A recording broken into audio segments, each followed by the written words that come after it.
25 bonus from those, and then we're going to go from there. So we're going to start this off, and we're going to go adventure mode. I always like to start at Act 5, and we're going to ramp this difficulty. We're going to go straight to Torment 7. Torment 7 is kind of where I've been able to do pretty good at. I have not tested the waters of 8, 9, or 10 yet. 7 is where I feel mostly comfortable right now. And we're going to talk about a lot of the different builds that I have. I'm primarily a Whirlwind Barbarian, and I've gotten a lot of questions like, Whirlwind, what else do I have? It's not 100% finished, but I feel pretty good with it. Like I said, if you've watched my previous broadcast, I do pretty well with it. I got a lot of work to do, obviously. I can't do that here. There's a lot that I can work on. So we're going to talk about basically, first off, my skills.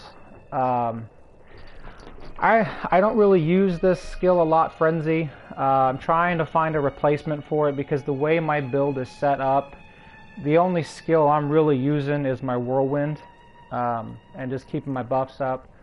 So I use Frenzy, and I use the Maniac rune for it. That's my basic X attack. This is for the PlayStation 4, of course. So I use it to generate Fury, obviously, if I happen to do... I do run out, very rarely, but I do run out. So that's my main X ability. Oops. And my R2 ability, obviously, that's my Whirlwind. And I use the Dust Devils, just because I love those little tornadoes running around doing extra damage. My Square is my Leap. I use that for if I need to get to enemies quick, I can get past certain obstacles. And I use the Toppling Impact to increase the damage, and then I can also hurl the enemies away. That way, if I jump into a large pack, they can't maul me right away. It allows them to get knocked back. My Triangle ability is Call of the Ancients. Now this is one that I also pretty much have up all the time. I do have the 2-piece set from the Immortal King, and that allows my Call of the Ancients to be up, and they're basically there until they die. But the Call of the Ancients does provide a very big damage boost for me. So this build, to me, it kind of almost requires to have that 2-piece set so that you have that extra bonus from the Call of the Ancients. It also kind of gives them like an extra party member. They can take mobs and go deal with them. That way you're not having to deal with the brunt of it. And the rune that I use for it is the Ancient's Fury. Gain Fury. Basically, the more they do damage, the more Fury. This build is basically revolved around me never running out of Fury. Because a lot of what I do, I'm only going to be at maximum damage, armor, as long as I am constantly using that Whirlwind, constantly doing damage, and never running out of Fury. So a lot of my skills revolve around me never running out of Fury and being able to do the maximum damage possible. And my circle is Battle Rage. I increase damage and critical hit chance. Again, just maximum damage that I can do. And I got the Bloodshed. And critical hits cause the enemy to explode, damage a nearby enemy. So the more crit damage that I have, the more crit chance that I have, critical hits, it's just constantly bringing in all kinds of damage. And that's how I'm able to do so much. My R1 attack is Wrath of the Berserker. It's basically, Super Saiyan, Barbarian, if you will. Which is a very, I think is a really good skill to have, the more damage you want to put out. And with this skill, the way my build is set up, I pretty much have this up almost, probably about 90% of the time that I'm playing. I have Wrath of the Berserker up. The cooldown is 120 seconds, but with me, that is pretty much non-existent, and I'll explain that to you here. My passives, I'm using Rampage, increase strength by 1% for 8 seconds after killing, or an assisting in killing. Basically gives me 25% strength, which again is a damage boost. which I think is imperative for this build. Weapons Master. I use one two-handed weapon, and it is a sword, so it'll give me 8% increased damage, which is another damage increase. Another passive, Ruthless. Any enemies that are already pretty much dying, an additional 40% additional damage. The longer the fight lasts, the better I get. I mean, that's the idea. You no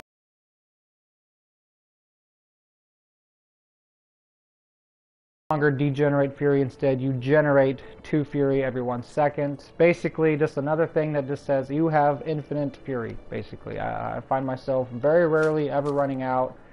If there's ever a time where I'm not fighting mobs, I'm just spamming my R2 every couple seconds just to make sure that I keep my stacks going. I'll tell you more about that in a second. And finally, my powers. Of course, with patch 2.3 that just came out, we have the Kanai's Cube, which gave us the ability to extract legendary powers. And I did some looking around on Icy Veins. And if you don't know, Icy Veins is a good place to go to look up different guides and walkthroughs that for each class. It gives you ideas of what build you can use, and if you're going to go with a certain build, it kind of tells you what you need for that build. So if you ever get a chance, go check out Icy Veins. This is where I got this from. And my powers, the weapon is the Furnace. It increases damage against elites by 50%. Elites, champions, and bosses, they go down pretty quickly with this build, and I just love it. It's so quick to down them. The second for the armor is the Hexing Pants of Mr. Yawn. Resource regeneration and damage is increased by 25% while moving.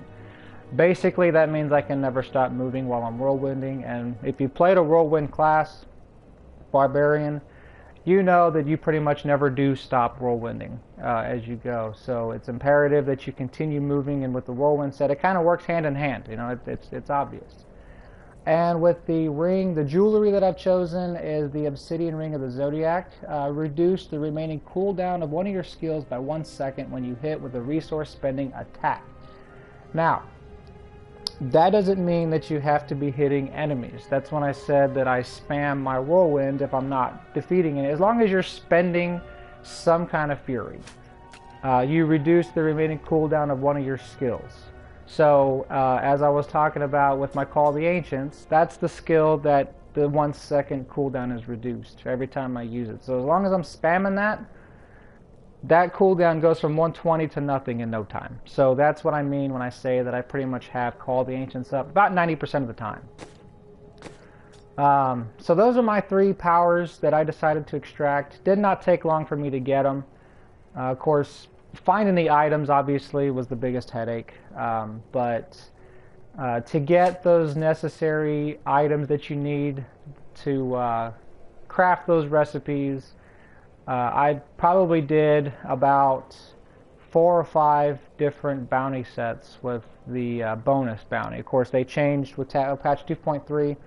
Each act that you do has one specific, each game you enter has one specific act that has a bonus chest.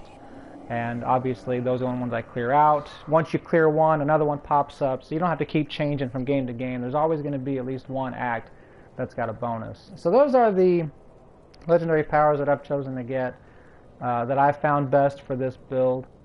So now we're going to go to my gear. Which gear am I using? The sword that I want to get is the Corrupted Ashbringer. I have not found a good enough one, ancient, yet, so from now this is the best sword that I've been able to come across, is the Grandfather. You see the damage there.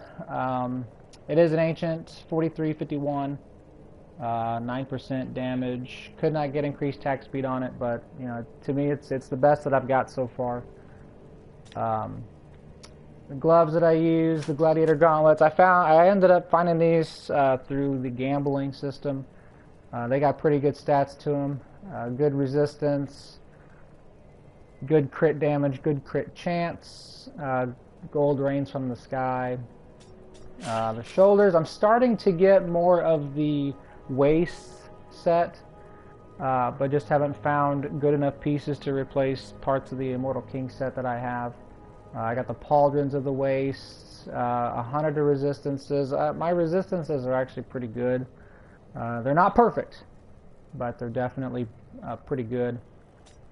Chest piece, the Immortal King's Eternal Reign, the chest piece, socketed with all my armor, 100% resistances all the way. And this is an ancient set. It's got good strength, almost perfect strength on that 650. I got 649. What are you going to do? Experience per kill, and notice Call of the Ancients damage is increased by 14%, so that's pretty good. So helmet is Immortal King's Triumph. This one is not ancient. But as you can see, I do currently rock 3 pieces. I got the chest piece, the helmet, and the legs. I only need a 2-piece because Call of the Ancients lasts until they die, and then reduce the cooldown Wrath of the Berserker and Call of the Ancients by 3 seconds. That's pretty cool too, because that coincides with the power that I got, that it reduces the cooldown as well. So a lot of my stuff's pretty much off cooldown all the time. Maximum damage, like I said. Mara's Kaleidoscope. This is a pretty nice necklace that I found not long ago. You get healed. It's pretty cool.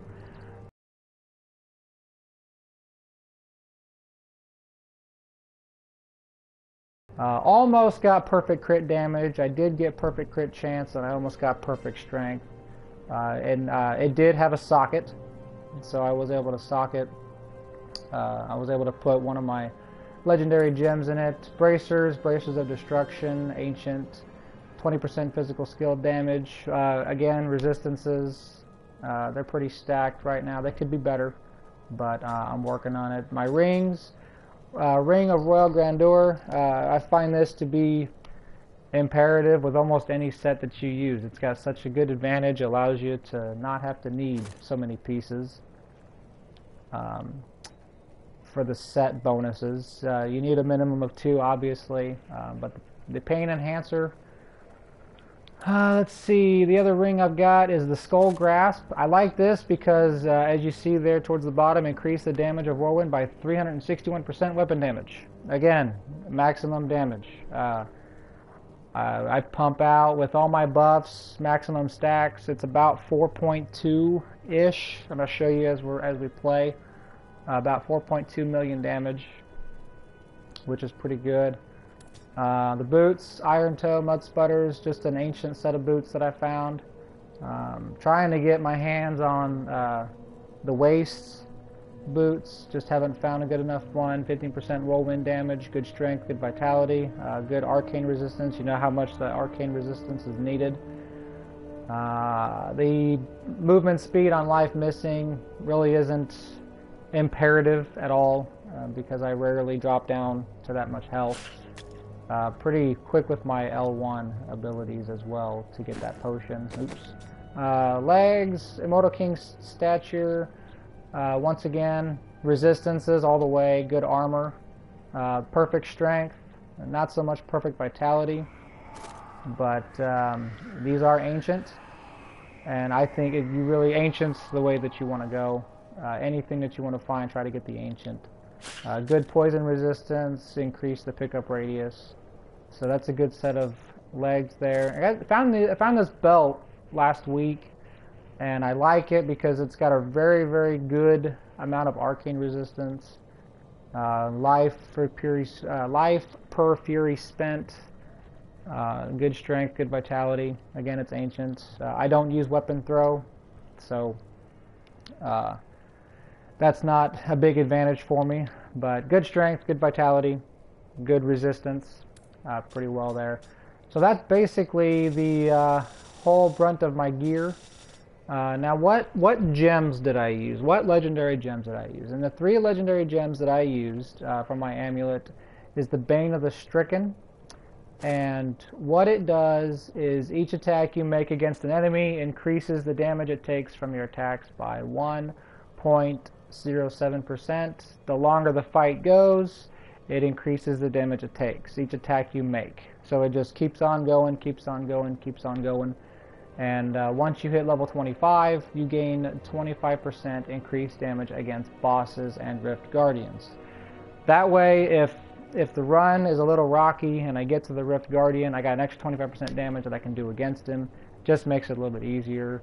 Sometimes, you know, depending on the boss, depending on the difficulty, the Rift Guardian can take longer than the actual run did. And that's a good gem to have for that exact instance. The second legendary ring, I got the Pain Enhancer, which is another good one. Its critical hits cause the enemy to bleed for 2,070% damage over 3 seconds. And I gained the Blood Frenzy at 25%, granting you 3% increased attack speed for each bleeding enemy within 20 yards.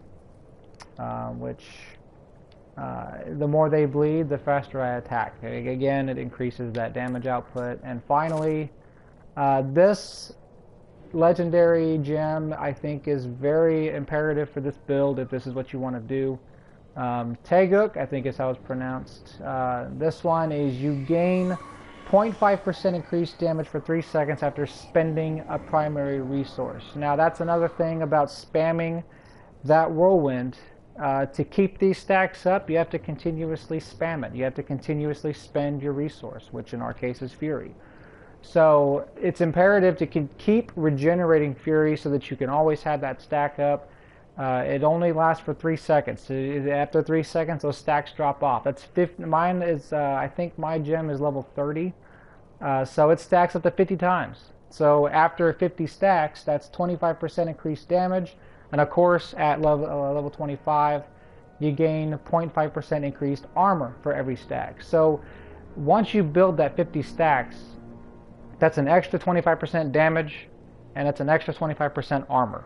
So it's important that you have to keep refreshing that to keep those stacks going.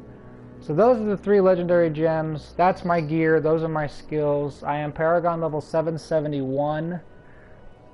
So we're gonna get right into this now. We're gonna start off. We're in Torment level 7. So we're gonna go in here and we're going to mess up just a regular Greater Rift, and we're gonna do this. So let's play. We're gonna show you how this goes. I start off each rift by getting my buffs up, obviously. So once this loads. So we're going to get our buffs up, get our Call of the Ancients out. They don't go away until they die. And then hit our Berserker, and we're going to start whirlwinding away. And there you have it. What a way to start. Not enough Fury. So my resistances, once again, are not perfect, but they definitely need some work. These guys are not playing very nice. It's going to be rocky at times until you really get those stacks filled up on your Teguk.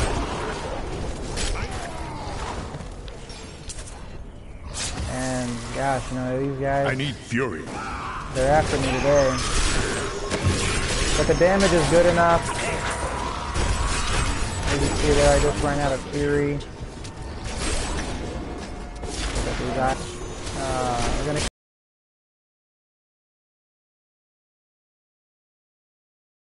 keep our stacks going on our Teguk.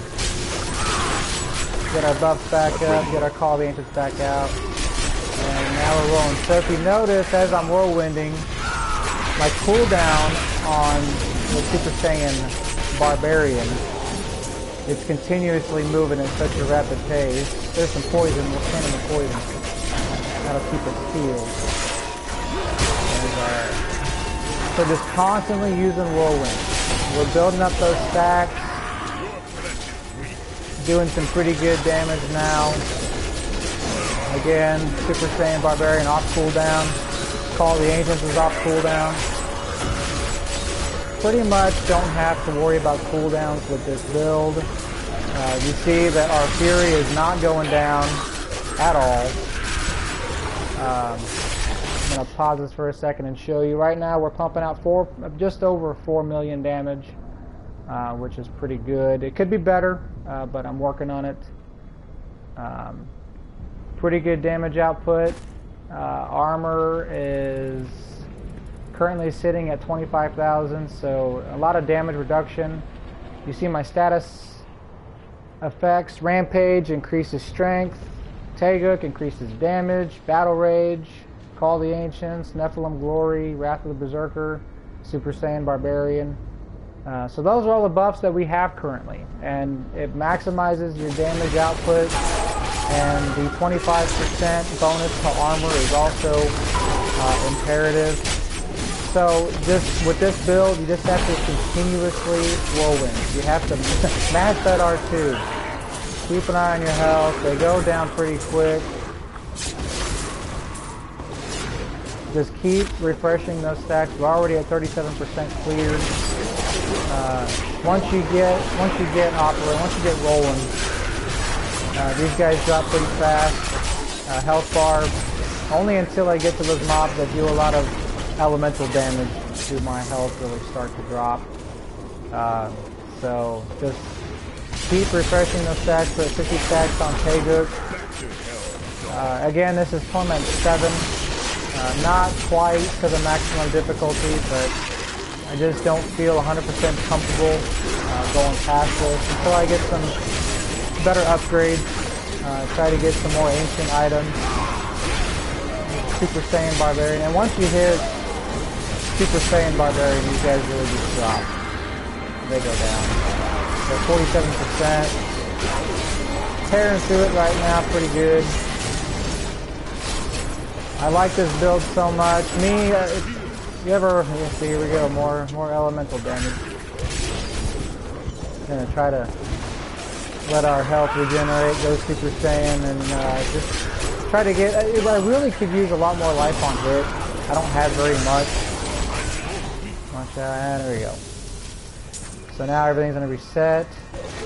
More fury. Get our Call the Ancients back out to help kind of take some of these mobs off of there. But just get back into it.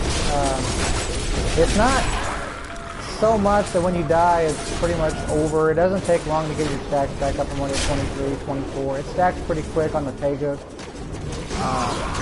got a Super Saiyan Barbarian back up. Now, these guys are the biggest headache for me, is the Molten. Of course, I think it's always been that way. You could get your hands on the Talisman, I believe it is. That it's a lot like the Mars Colitis build, but let's see. Thought I was outside the radius, but you know. Now we're gonna start building our stacks again. I'm trying to find a replacement for Frenzy because if you notice, I'm not really having to use it a whole lot. So if you guys have any ideas, one thing that I try to do is I try not to go so much cookie cutter style on builds. I try to have fun with it, try to mix it up. This build suggested to use Frenzy, but as you see, Fury is not an issue, so I don't really have to. Another Molten, look at that. But the Call of the Ancients is such a nice skill to use, because you get to stay clear of the damage while they take the brunt of it. And they got pretty good health. I've only had them die just a few times. I actually tried Torment 10 a couple days ago, and I don't think I broadcasted it, but you should have seen it. I didn't fare very well. It wasn't very good. Not at all. Here we are, 94%. We're almost towards the end of this thing. And they're dropping pretty good. We're going to save our cooldowns so that when the boss comes out, we can drop them pretty quickly. Here we come. Activate our Super Saiyan. It's the Man Carver. Walls my way. As you see, he's dropping pretty fast. You see our first legendary drop. I'm carrying too much. Got a legendary ring. As you see, even after the boss is dead, I'm still spamming my whirlwind because I don't want those stacks to drop off. You got 3 seconds to refresh that stack or you drop those stacks. So just continuously whirlwind and keep the stacks going to continue maximizing your damage output. Second legendary ring we just found. We're just going to go ahead and clear the rest of this. And again, I like this build so much because with me, if you ever watch me play, I can't sit still with the character. So you can never find me just standing in one spot, even as a caster. I'm continuously moving around. Elementals, like I said, I'm trying to get my resistances up a little higher, because even though right now my resistances are sitting at I have 959 physical, cold, fire, and lightning. Poison, arcane resistance is 1488, and I'm still having trouble with those arcane orbs. So obviously trying to get that up a little bit more to try to eliminate a lot of the damage. Torment 1 through, I mean, I'm having a little bit of trouble with Torment 7, but as you can see, it's not so much of a headache as you think it would be. It can be, especially with the elemental damage. Once I can find a couple more pieces, a little bit better gear, then I will attempt Torment 8. And then again, the legendary ring. There's a third legendary ring that I found in the last couple minutes. I actually like where my rings are at. They could be ancient, which is basically the only thing I'm looking for as far as upgrades go on those.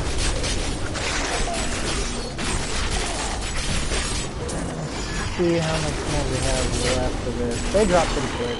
I like this build a lot. I do play other characters, but I think on the PlayStation 4, I have a PC account. But I find the console to be better in certain areas. If you play Diablo 2, which I played Diablo 2 for years, and I think everyone agrees with this.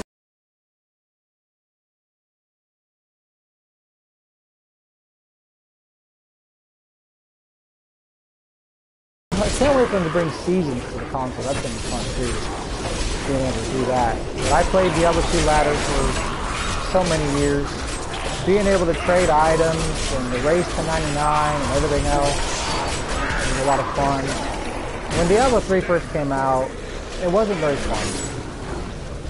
But you have to credit Blizzard. They've done so much since the release of the game to kind of make it better in certain areas. You know, Loop 2.0 I think was a big thing. And when Diablo 3 first came out, I would play for a couple hours. And within a couple hours, I had no desire to continue playing. And that wasn't the case with Diablo 2. Diablo 2, I could play for hours on end. And, you know, I was big on trading, so if I found items that I didn't need, well, I found someone who could use them. But the PC version just doesn't have that ability, so I don't get a lot of enjoyment out of it. If you find a decent item that you don't need, well, it's going to get broken down into crappy material. Of course, the way the transmog system works is you find the item, you don't have to keep it. You can transmog it. I really want to get that corrupted action animation. Ooh. Not sure what that was, but I didn't like it. Need more time. More fury. But to call the Ancients, as you can see, I don't have to worry about taking the brunt of the damage.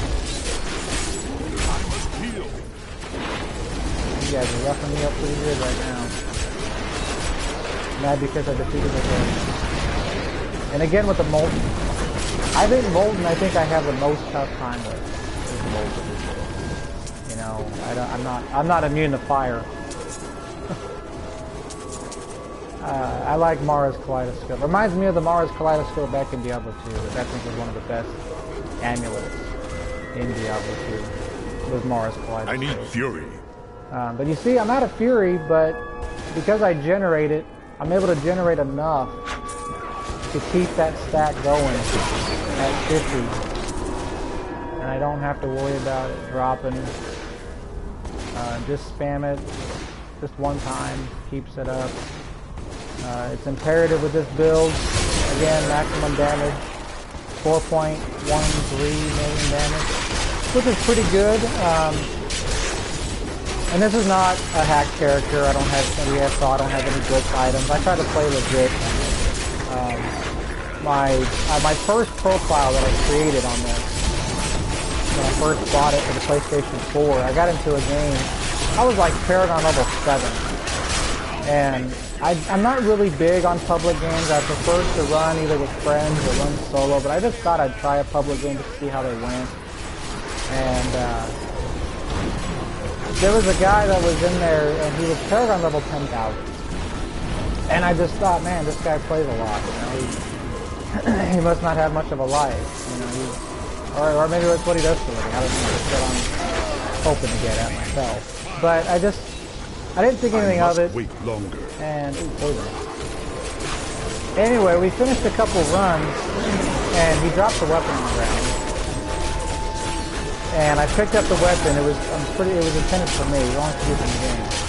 And I pick it up, and I saw the damage on it. And I just thought, that can't be right. So I ended up taking the. I didn't look at any other stats. I just looked at the damage. Next thing I know, we go back out into the rift, and immediately, like within seconds, I was Paragon level 3,000. And I'm just like, it was fun for like 2 seconds. But my other profile hit Paragon level 10,000, and I'm just sitting there, and I'm running around, and I'm like, well, this isn't any fun anymore. You know, Diablo3 is all about leveling characters, and, you know, doing magic flying runs. But once you hit Paragon level 10,000, there's nothing left to do. So I created a second account, a second profile, and like I said, level 771. I have a lot of fun with this build. Feel free to kind of get, you know, create one yourself. You know, create a Barbarian. I didn't play Barbarian for the PS4, or excuse me, the PC. My main character on the PC was a wizard. I had a lot of fun with the wizard, the demon hunter as well. So looking at some of the rings we got, we have a dexterity ring, convention of elements, and we found another Mara's kaleidoscope. Now this isn't anywhere near as good as the current Mara's kaleidoscope that I have. No socket. So when you're finding, excuse me, jewelry, it's got to have a socket.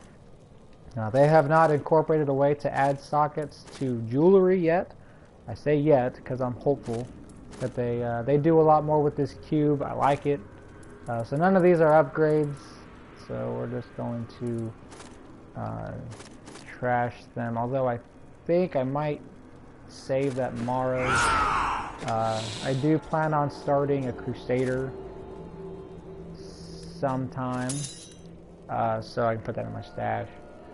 And just save that for another time. We'll just salvage everything else. So that didn't take long. So now we're going to bust open a Greater Rift. And I think currently I have 6 Greater Rift Keystones. Clear my inventory. But the nice thing about the Greater Rifts is you don't pick up any items, you're just destroying stuff. So we're going to blow up. We're gonna go and tear apart. I think 32 is the biggest that I've done. So we're gonna push ourselves to 33. 35 is Torment 8. Like I said, I'm not 100% comfortable with Torment 8 yet. So I'm focusing on Greater Rifts 32, 34 right now. So we're gonna do 33, and we're gonna give this a try. We're gonna see if we can accomplish it. Get our buffs up, start whirlwinding, get our stacks up, go Super Saiyan, and really, really pay attention to your health. Once you get that armor up, these guys shoot out poison, so it'll definitely help. So, but that's my build. Like I said, I have a lot of fun with it. Definitely definitely a good build to have if you're a barbarian. I wish I could do that. So, you know, do you guys' own build and have your own fun with it and tweak it however you guys want, customization. But if you're going to do this build, just understand that, you know, if you want to have those, I think those are the best legendary games to have. And, obviously I could use better gear, but that's why we play the game, right? Play the game to obtain better gear and to level. A whole lot of different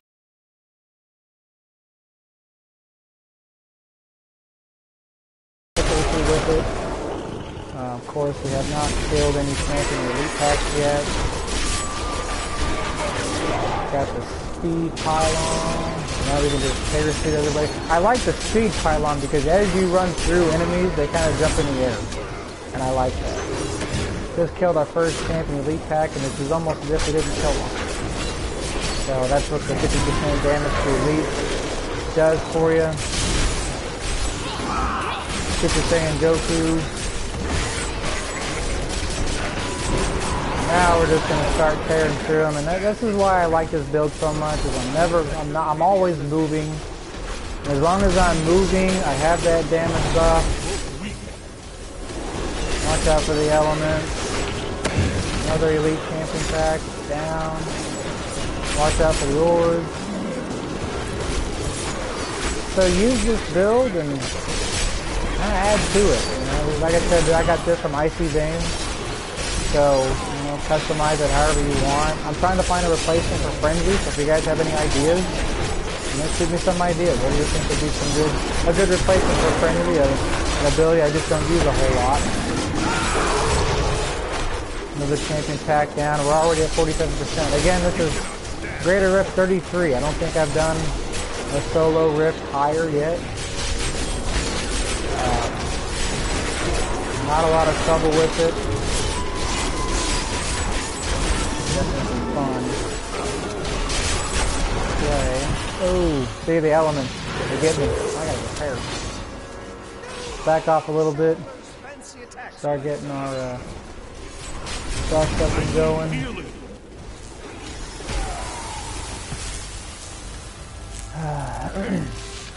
Resistances, man. Resistances. That's the one problem that I kind of have. These guys are Desecrator, Electrocutor. These guys are all about the elements, man. Tough. But I'm also whirlwinding to do two things: keep my stacks going, and I'm trying to get my other stuff off cooldown. And Orbiter, man, these guys are all elemental. Mobs like these that you're really going to run into trouble. As you can see, I'm having quite the tough time. I could skip them, but I still got over 11 minutes left. I'm at 55%. These guys don't have much more health, so Super Saiyan. More fury. And there we go. And they're finished. So we're gonna keep on moving along. You almost need like 2,000 resistances in order to be able to stand a chance against those guys.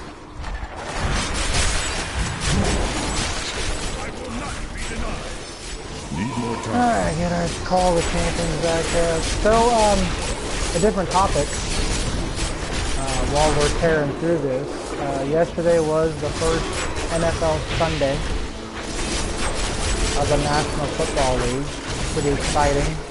I'm a huge Kansas City Chiefs fan. Got our win yesterday against the Houston Texans. Pretty exciting stuff. I'm a huge sports fan. Baseball, football, not really any other sports. I pay attention to basketball, but I'm not a fan by any means whatsoever.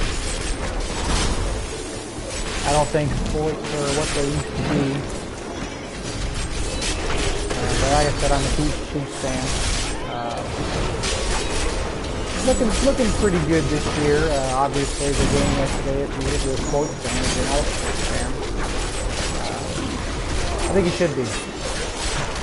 Because I think sports is something that can give us a chance to take our mind off the negative in life. Huge Chiefs fan, they played yesterday. as I'm running for my life here. Had a great first half, but then decided that you don't have to finish the second half. So, what are you going to do?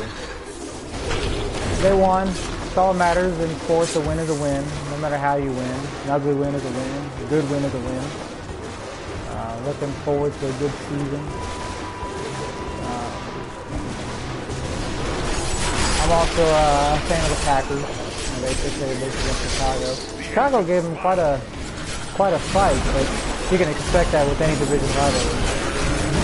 Not surprising though.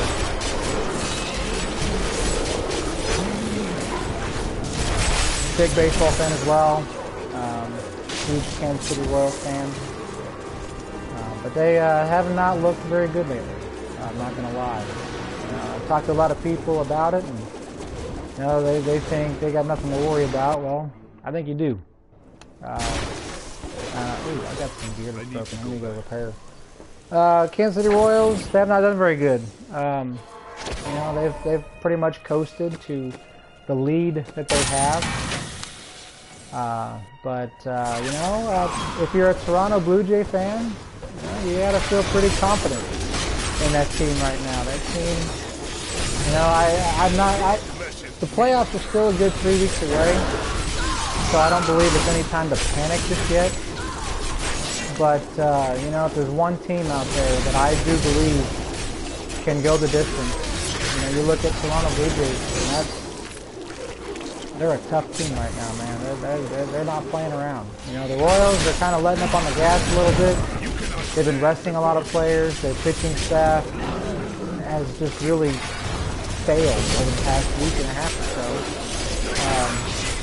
Really, ever since that Detroit series, where they gave up all those runs to Detroit, and Chicago comes in and sweeps us, and it's been downhill ever since. We've gotten a couple wins here and there, but you don't want to go into the month of October playing like that. I've talking to some other people that don't worry about it, and I think the reason they don't worry about it is because they have not seen some of the epic collapses that I've seen in baseball. You go back to 2011, the Boston Red Sox when they ran a break, and go back even further, 2009, the Detroit Tigers, which just a little side note, I do not like Detroit. I don't like the city, I don't like the team, I don't like the players. I'm not a big Detroit fan. We're getting live. Not ready yet. Pop all that food on here. Oh, Jesus. He's an elemental. It's not fair. Yeah, I don't like Detroit. I wish I could do that. There's really no... I don't know. I don't really care too much for Detroit. I guess primarily because I'm a huge Royals fan and they're in the same division. And all those years that the Royals were trying to be something. Not enough fury. The Detroit Tigers, man, they were always the one team that we just couldn't get by. But their closer that they had for a long time, the way that he would just strut his stuff on the mound. And of course, a few years ago, Kansas City went to Detroit to play the Lions, which the Chiefs did. And, they had Gunther Cunningham running their defense. And he didn't have a lot of nice things to say about Kansas City. And even went as far as saying that, he wanted to run the score up. And I don't agree with that. We're all, every NFL team, we're all there to do the same thing. I don't like Detroit. Sum it up, I don't like Detroit. Can't stand them, don't like them. It gives me joy to see the Detroit Lions lose, and it also gives me joy to see the Detroit Tigers down at the bottom of the division, especially after so many people predicted them to take it all this year. So anyway, enough about that. We have completed the Greater Rift and the gem. We're at 60% for these, but I'm going to continue. I'm not going to level up Bane of the Restricken anymore. I'm probably going to continue leveling up Taguk if I can. I could also go Pain Enhancer, but I think I'm going to go take it. I think I'm going to try it. And we succeeded. And we succeeded. And we failed. So we got 2 out of 3, and that's not bad. So now we're at 32, so now it stacks up to 52 times. I can't pick up anything else. I don't have any more blood shards. I should probably go spend some. I'm trying to look for a new set of boots to wear. So we're gonna go to Kadala and we're gonna try to gamble some boots here. Do come back again. Gonna try to get some boots. Don't forget. And Baj Anglers, no. Don't forget, luck always changes. Luck always changes. And Immortal King Stride. And we want to get the waist set. Do come back So we again. want the boots of the waist. Do come back again. And Raycors. I'm not really looking to get Raycors. I didn't even know I had that thing. Of course, the one thing that I've learned with playing these games is when you're looking for a certain item, of course you're not going to get your hands on it. I didn't even It's know when I you're had looking that for something thing. else, Do come back That is again. too expensive. you end up finding what you need. So maybe I should do that. Maybe I should, like, try to send these messages to the game saying, I'm trying to find these boots. Alright, I'll go pick up the rest of our blood shards. I need to go 182, back. not too bad. So that completed that Greater Rift. As you guys saw, pretty easy. The only thing that's giving me problems is the elementals, which, as I said before, I'm trying to get my resistances to a point where it's not so much difficult. And really, what I would really hope for Blizzard to do, and I've read about a lot of rumors, and the big rumor that I've heard, I don't know if you guys heard it or not, but BlizzCon is right around the corner, and there's a big rumor going around that they have something big planned for BlizzCon with Diablo3. And Hello there. me personally, I'm hoping for another expansion. Steal. I love playing Diablo 3. I played Diablo 2 for so many years, and I'd like to be able to play Diablo 3 for so many years. But obviously, there's a lot of things that I feel is missing out of the game. And I also think that Blizzard can add some other aspects of Diablo 2 into this game. And more specifically, I think they can add a rune word system to it. Add runes and rune words, and this is something that I've talked about since the game even came out. Is you're walking around and you have all these white items and gray items that drop on the ground, and you know what's the purpose of them? And back in Diablo 2, when you found these white and gray items, well, it's simple. You take them, you socket them, you put runes in them, you make a fantastic armor or a weapon out of it. And when Diablo 3 came out, you saw these items drop. There's just no point to them. I mean, you can get a puzzle ring, and you can have the goblins go around and pick them up. But I think that those items should have a lot more purpose to them, and right now they don't. So, in the back of my mind, I'm kind of hopeful that Blizzard does release some kind of system with the runes and rune words to kind of give more meaning to these white and gray items. And I definitely think that it's something they can do, and not only something they can do, but something they can improve on. One thing with Diablo 2 is rune words pretty much own the world with a few classes, but not so much with every class. Customization was a big thing for me back in Diablo 2, and one thing that I was able to do with my characters was I played a sorceress a lot, and you can either do a magic find build with the full Tal Rasha set, or you can do a not so much magic find. You can just go all out damage, and you can tear things up. And you know, like with my sorceress, I wore things like Chains of Honor, and yes, I wore Enigma, and I got heavily criticized for it. Why do you wear Enigma? You already get all that magic find. Well, for strength purposes, and just because I like using the Dusk Shroud Enigma I thought was pretty good. So I think that this is something that they can also do with Diablo 3 is there we go.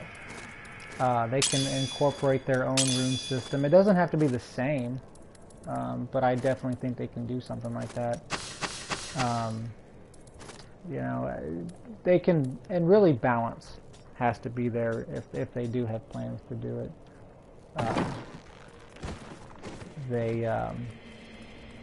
They can make it to where the rune words just aren't as powerful. Or I mean, to me, Magic Find really, honestly, I don't think Magic Find really exists in Diablo 3. I think that, you know, it's right now, to me, it's more about what builds can get you to do the most damage. But I think if Magic Find existed more, I think that it would give players a lot more customization, because, you know, you can either attempt to go knock out the higher difficulties, Torment 10, Torment 9, or you can just spend your time in the earlier Torment levels, boost up your Magic Find, and do your runs that way. I mean, it's definitely something that that they could do, because, I mean, let's face it, anyone who plays the game now, I mean, their #1 objective is to try to get the best gear so they can knock out Torment 10. And I think that end-game content, the thing that I like so much about Diablo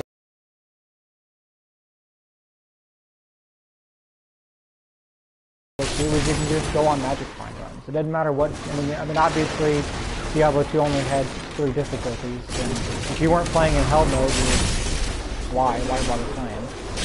But because there's so many difficulties to this, not everybody has the passion and drive to try and go knock out Torment 10. So, you know, why not make Magic Find a little more easier to access and just create these crazy, you know, 1,000 Magic Find builds. I know that's what I did back in Diablo 2.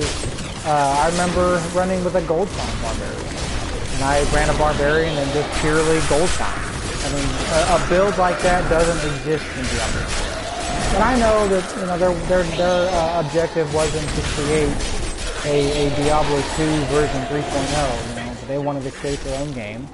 But I just think that there's a lot of things that we saw in Diablo 2 that they can add to Diablo 3. And runes, rune words, a little more customization in our items, being able to be creative with certain builds, just be able to mostly just have fun with it and not have to follow what everyone else is doing. I'm providing all this stuff to you guys so that you can get an idea as to what you can do with your Barbarian. By no means am I telling you this is how you want to do it. But I've in the previous broadcasts that I've done, I've had people ask me, you know, what are you running with? What do you use? You know, maybe that's something I can try. So I figured what I'd do is I'd run a broadcast and I'd just tell you guys about it. I'm hoping to do this regularly, run videos. Right now my schedule that I'm trying to get incorporated is Monday night for sure, Wednesday night for sure, and Friday night for sure, trying to get on a set schedule of doing live stream. I'm doing this video now to kind of get my foot in the door. This will be uploaded to my YouTube channel. The whole duration of the video. I just recently got my YouTube account verified, and I can upload videos longer than 15 minutes. And so I'm hoping to stream as often as I can, really. You know, obviously I work 40 hours a week, so that's gonna put some restrictions on it, and my girlfriend's been very supportive. She's okay with it, which I'm not gonna lie, I was She's kind of shocked. Not really. She's been very supportive. She's awesome. But I'm hoping to stream every Monday, Wednesday, and Friday live. That doesn't mean that I won't be streaming at other times. You can follow my Twitch channel, and you can find out when I stream. I'll try to stream as much as I can. I do like streaming. I've always played video games my whole life, and I've never considered myself to be one of the best at games, but I really thought that it would be cool to be able to broadcast and for other people to see, you know, what I've been able to do. And I've come across a lot of players in Diablo3, and they just don't have a full understanding. Like patch 2.3 just got released, and I'm hoping here sometime to do a video and basically just talk about everything patch 2.3 and give the details, show you where to get Kanai speed. Just little things like that, and more videos that talk about different builds. I play a lot more than just the Barbarian. So, you know, we can talk about wizards, and we can talk about witch doctors and demon hunters. And I can give you guys little tips and pointers on those as well.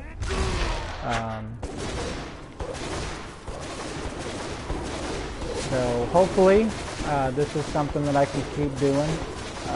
Right now, like I said, Monday, Wednesday, and Friday is when I'm hoping to live stream. I want to do more, obviously, but I think more fury. Right now, my mindset is just kind of take it one video at a time and just talk to you guys and give you guys a chance to kind of see, you know, who I am as a person, as a player. As you can see right now, I'm just clearing this bounty. I'm going to show you guys a lot of the crafting recipes, the materials that you can get. Like I said, you have to do the bounties, and right now I'm doing the bonus bounty in Act 3. And we're going to try to hang this guy. Elementals. But a benefit to the Call of the Ancients again is, as you can see, they're doing all the damage. I'm just sitting back relaxing. But hoping to broadcast every Monday, Wednesday, and Friday. If I have time, I wish I could do believe me, I'll try to broadcast more. And any broadcast that I do will be uploaded to my YouTube channel. So if you don't catch the broadcast, you know, if you happen to miss it, well, you can go back and watch it on my YouTube channel. It will be uploaded. The whole duration of it. It's not going to be in different segments. It's going to be the whole video. I have the ability to upload, and there's no time restriction, so I will be broadcasting as often as I can, and they will be uploaded to my YouTube channel. So you'll be able to watch those anytime you want. And I play other games as well. Diablo3 is not the only game I play. I play Grand Theft Auto 5 online. Me and some friends. If you go check out my Twitch channel, I've actually got a couple highlights made. I play Madden NFL 16, and I play GTA. And about a week ago, my friends and I got on there and GTA 5, and we streamed a GTA heist that we did, the prison break. If you play GTA, you'll know what I'm talking about. If you don't play GTA, I highly recommend that you get it. It's such a fun game.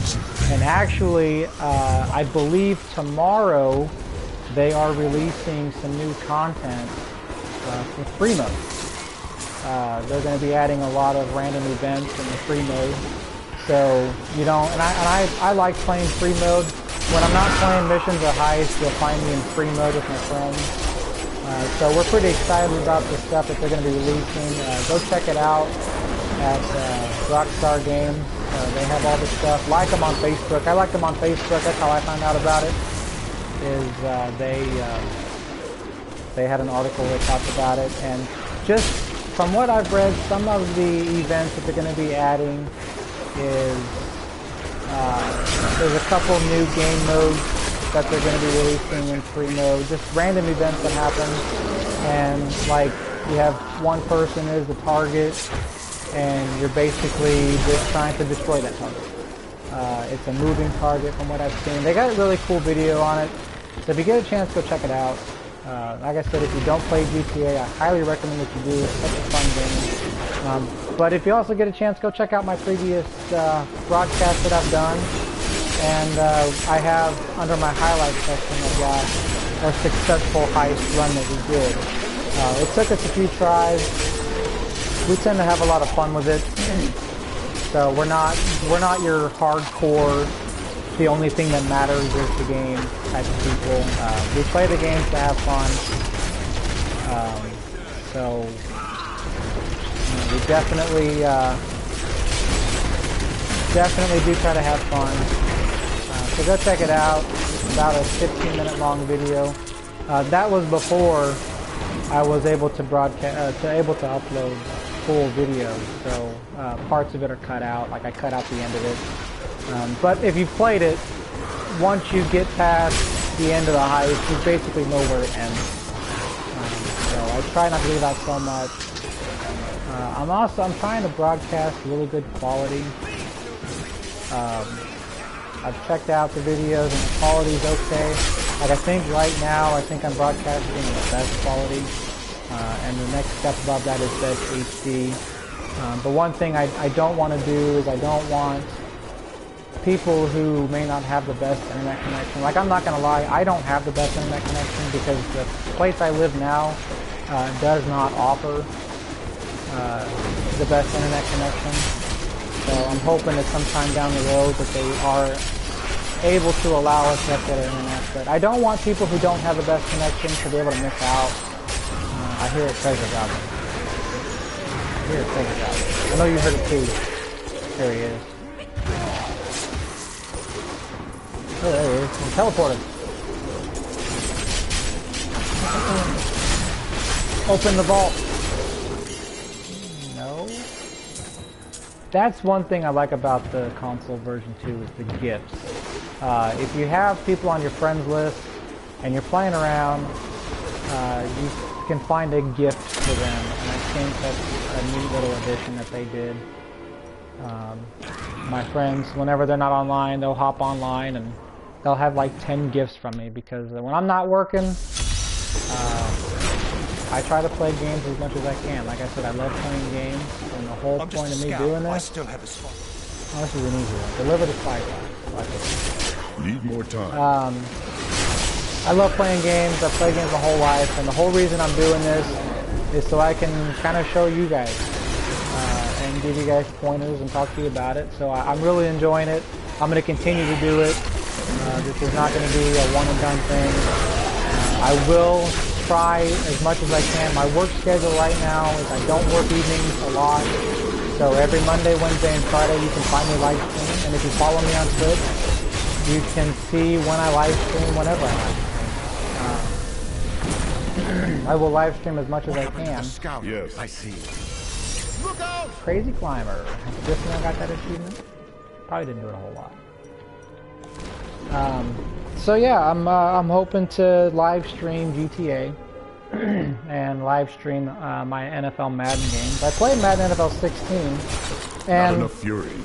I want to add, if there's anyone viewing right now, I want to ask you if there's any glitches that you've come across that maybe nobody else has come across, because there's a glitch that I'm going through with the game right now that I've looked online and I can't find it anywhere, so I don't know if it's just me, if it's just my copy of the game or what, but I play the Connected franchise, and a couple friends of mine play the online Connected franchise together, and I currently have a 2-man that me and my best friend play that we have no issues on, but we started a 3-man. There's another friend of ours that we got to participate in on the 3-man league. It doesn't matter what difficulty we do. It doesn't matter if it's all pro, all non. It doesn't matter. What happens is when I go into my game, and if I'm going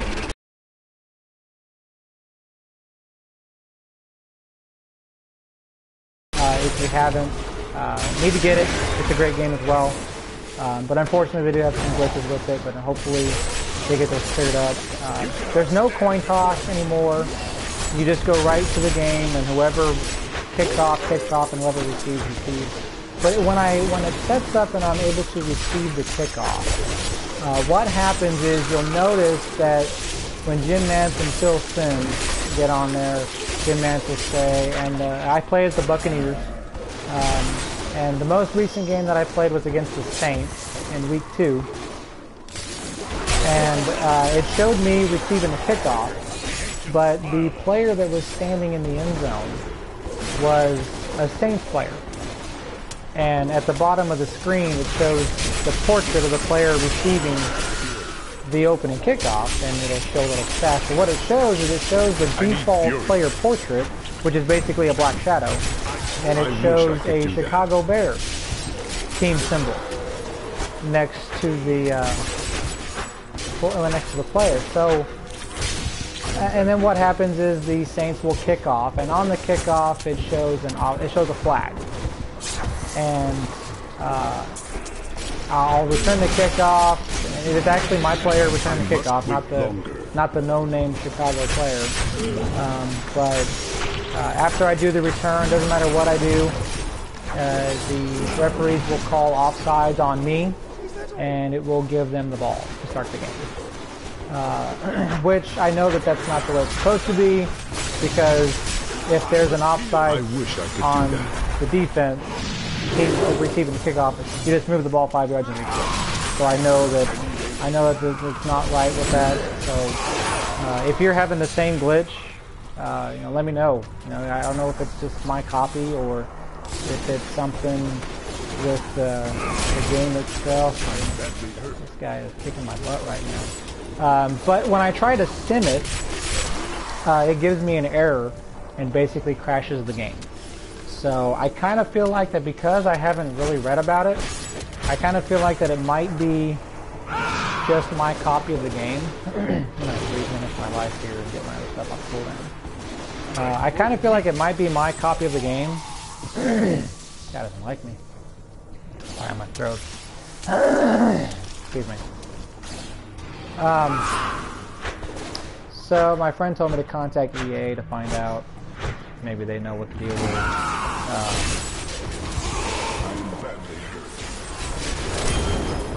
There. Took care of him. I showed him his boss. But when I try to sim it, like I said, it crashes the game. So I experimented with it, and I thought, well, I would just...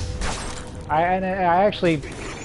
There was one time where I actually kicked off, and I thought that it would be just fine. But I was in a hurry one day, so I thought I would just sim the defense, play the offense, and while I was simming the defense, the same thing happened. It gave me an error and crashed the game. So, not really sure if it's just my copy or what. I'm trying to find out if anybody else has this glitch. If you know somebody who has this glitch, feel free to let me know. Otherwise, I'll be taking my copy back and getting a new copy. Or maybe if it's my PlayStation, I don't know. But it's very annoying. It's only on the 3-man league, it's not 2-man league. But also on my Twitch channel, it's got a couple of videos of me playing my Madden game. Keep in mind it's on Pro, it's not on All Pro. So, although it seems like I'm having an easy time, it is kind of easy for me to burn through Pro. All Pro. Of course, if you have Madden, you've noticed about the glitches that they've had. They released the first update just a few days ago, but my end hasn't changed at all. I'm basically not playing the 3-man version. I'm playing the 2-man version until they find out what's wrong. Very frustrating that EA has had all these glitches, but it doesn't surprise me, because with any game in the past, and I've played World of Warcraft for about 8-9 years. I still have an account. I just haven't played a lot.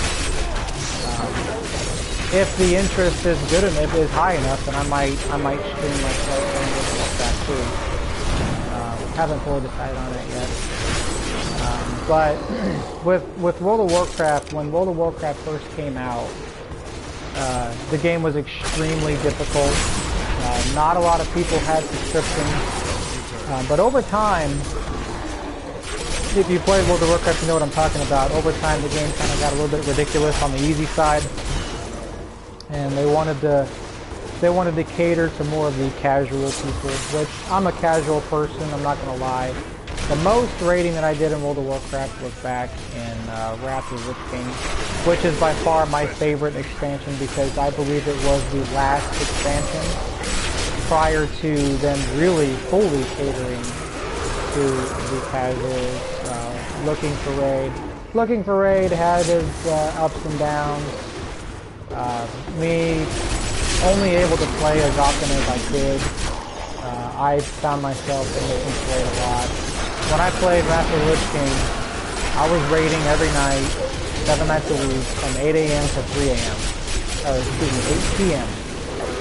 to 3 a.m. And of course, you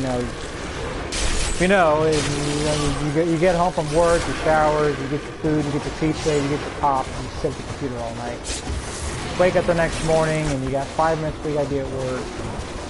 Typically, they don't agree with that lifestyle. But I did it. I don't regret it. But eventually it got to the point where, alright, I need to start focusing on my job more. Where's the fun in that, right? So, I do work 40 hours a week, but trust me, my job is not my number one priority. Having fun in life is my number one priority. And that's part of the reason why I'm doing this. I'm doing this because it's pretty cool to have other people watch you play games. It's pretty cool to have other people watch you screw up. I, by no means, am I one of the top 15 gamers in the world. I'm not. Nor will I ever will be. But I do this to try to provide some form of entertainment for people, and that's what I'm hoping to do. So, if you're enjoying the broadcast, let me know by, sending me a message or follow me on Twitch or, tell your friends. We understood each other. Like I said, I'm hoping to broadcast as often as I can. Monday, Wednesday, and Friday for sure. But eventually, I wouldn't mind broadcasting once a day. And whether that broadcast be 2 hours long, 3 hours long, however long it needs to be. It's what I'm here for. It's what I'm going to hope to do. So we'll see how this goes. I just completed that set of bounties. So I'm going to clear out my inventory space real quick. Freeze of deflection. No. Shield. I don't wear shields. I'm a barbarian. I'm just kidding. Sometimes I do wear shields. Probably wouldn't be a bad idea. So, I want to clear out all my inventory. I'm going to get this cash, and I'm going to show you guys what you get out of these caches. A lot of it is the materials for the extracting the legendaries and other recipes that we can talk about if you haven't played patch 2.3 and you want to know some things about it. I can give you some insight. So if you don't know about it, I can kind of talk to you about it real quick. Let's get this cache real quick and let's see what's in it. So we got the bonus cache and the Harada cache. Got a dagger, and Ariat Ward Tapestry, the item over on the left hand side. That's one of the crafting materials. And we're going to open another one, and another Ariat Ward Tapestry. So it varies within each act which items you get. So in order to get the full set of materials, you need to clear all the bounties, which I just cleared Act 3. And if you look, the bonus has just moved to Act 4. So when you complete, there's only one bonus active. So essentially what you can do is you can get 5 bonus caches each game you play. You don't have to keep going in and out of the games to do that. So the cube, if you go to Act 3 and you go up here in the top right hand corner, you have the Ruins of Sescheron. That's where the cube is going to be located at. You start any game, you go up there, you go through it. At the end, you will see the cube. And what's funny is it's Zoltan cool. As you know, we went we brought him back to life in Act 2, and then we killed him again. And, he really doesn't have a whole lot to say. I figured that when they reintroduced him, he'd kind of be a little upset at us for bringing him back to life just so we can kill him. But this is a neat little area. There's a lot of new mobs that they introduced with this area. A lot of different obstacles. You got the swinging pendulum that you got to watch out for. It's not overly difficult, but it's a neat little area that they added. Super Saiyan Goku here. So, if you don't know about the lore behind it, The years wear on us all. basically, Only a few. my understanding is back in Kanai's cube is like the father of the Herodic cube back in Diablo 2. I used the Herodic cube a lot in Diablo 2. And that's another thing, is I really think that with the addition of the cube, I think they are starting to kind of add a little more of what was in Diablo 2 to the game. And I'm really, really looking forward to BlizzCon this year to find out what they have in store. I really do feel like they have some big announcement coming, because if you remember when they announced the first expansion, Reaper of Souls, they announced Reaper of Souls at Gamescom 2013. And then it was at BlizzCon shortly after that they announced Warlords of Draenor, the newest expansion for World of Warcraft. So we'll wind the clock back earlier this year at Gamescom when Blizzard announced the newest expansion for World of Warcraft, World of Warcraft Legion. Now we have BlizzCon right around the road, right around the corner, and, you know, 2013 they announced both expansions in the same year. I kind of feel like this year BlizzCon they're going to announce a new expansion for Diablo 3. One of the, I read an article, and first off I just want to tell everybody that I don't believe that everything on the internet is true. So I'm not saying that it's true, but it's just something that I read, that it's possible that they will introduce a rune word / rune system. It won't be the exact same as it was in Diablo 2, but they're going to release something with this expansion, and I'm kind of excited about it. I have decided that I am going to be taking those 3 days off when BlizzCon happens. I am going to get the virtual ticket, and I have decided that I am going to do a live stream during BlizzCon this year, and I will be streaming BlizzCon, the virtual ticket, on my computer, and I'll be playing on the console. So be kind of a way for me to kind of get a viewership and to kind of get a bunch of people together and kind of talk about it as it's happening live. I will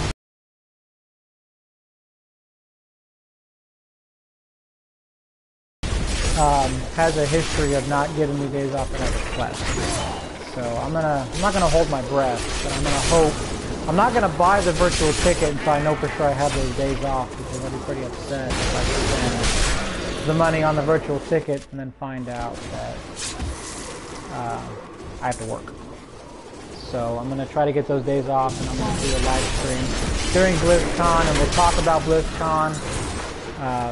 You guys can also get the virtual ticket, and we can watch it live together, and we can talk about it live. I'm looking forward to it. Always excited when BlizzCon comes around. I watch the virtual ticket every year. I'm hoping to get to watch it again this year. I don't want to have to go back and catch the highlights of it. So if I have to, I'll call in sick. I don't like calling in. So definitely tune in then during my live stream, because you guys, if you don't watch it, well, I might be able to provide updates for you guys as well as it goes live. So looking forward to that. Gonna try to stream a lot of different things. I also, a couple games that I also play that I haven't mentioned is Elder Scrolls. I play Elder Scrolls a little bit, haven't played a lot of it, but that's also something that I can live stream as well. I've also got a few other games that I play. A couple games that I haven't played in a long time. I bought Spider-Man a while back, but I haven't played it a whole lot. For the most part, it's probably either going to be Grand Theft Auto online, if my friends happen to get online, and we get together, then you'll be hearing from all four of us. And right now we're trying to complete all the heists in a row. We tried the Criminal Mastermind Challenge. And needless to say, we did not make it past the first setup mission for the prison break. But oh well. Like I said, we're not the hardcore gamers. The only thing that matters is gaming. We try to have fun with it. We don't let games stress us out. So here we are at the Elder Sanctum, so we're just making our way through here. And obviously I've already got the cube. So you're going to make your way through this area. And the cube, there's a lot of recipes that come with the cube as soon as you find it. And then there's a lot of kind of hidden recipes that I thought that you actually have to go out and find the recipes, but as it turns out, you don't find them. It's just kind of a hidden recipe. The puzzle ring, I'm just going to tell you, if you ever find a puzzle ring, or if you have a puzzle ring, keep it. Because there's a hidden recipe. Hello, Meth Boy. Thank you for tuning in to this live stream. If you've been listening long, just talking about a lot of things like BlizzCon is coming up. And right now I'm going through and talking about a lot of patch 2.3. If you just tuned in, this is the area. If you played Diablo3 and you're new to patch 2.3, basically talking about where the cube is located at. Playing my Whirlwind Barbarian.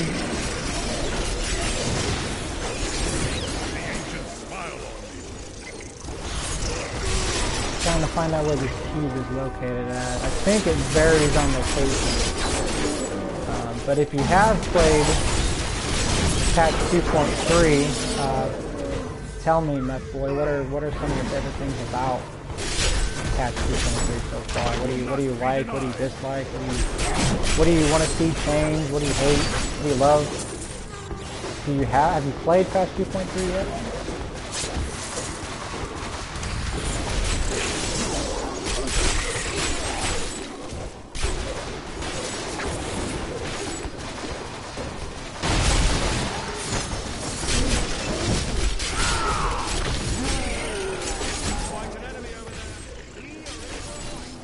Scoundrel is my favorite follower. He cracks me up. I wish I could. If you ever go kill the larder, and he goes through that, and he goes, "Oh, there's all this food left."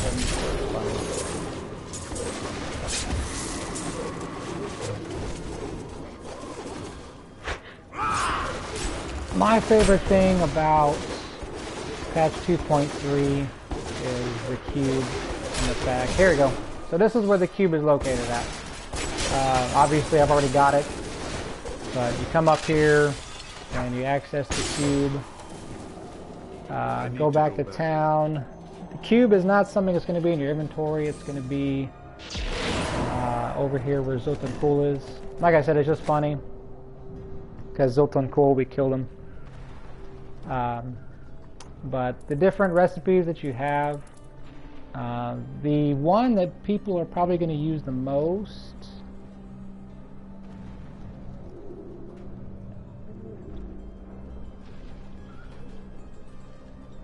Yeah, the console does have a lot of people who hack the game. My first profile, when I first bought Diablo 3 for the PlayStation 4, because I've played PC for a long time, ever since the game came out.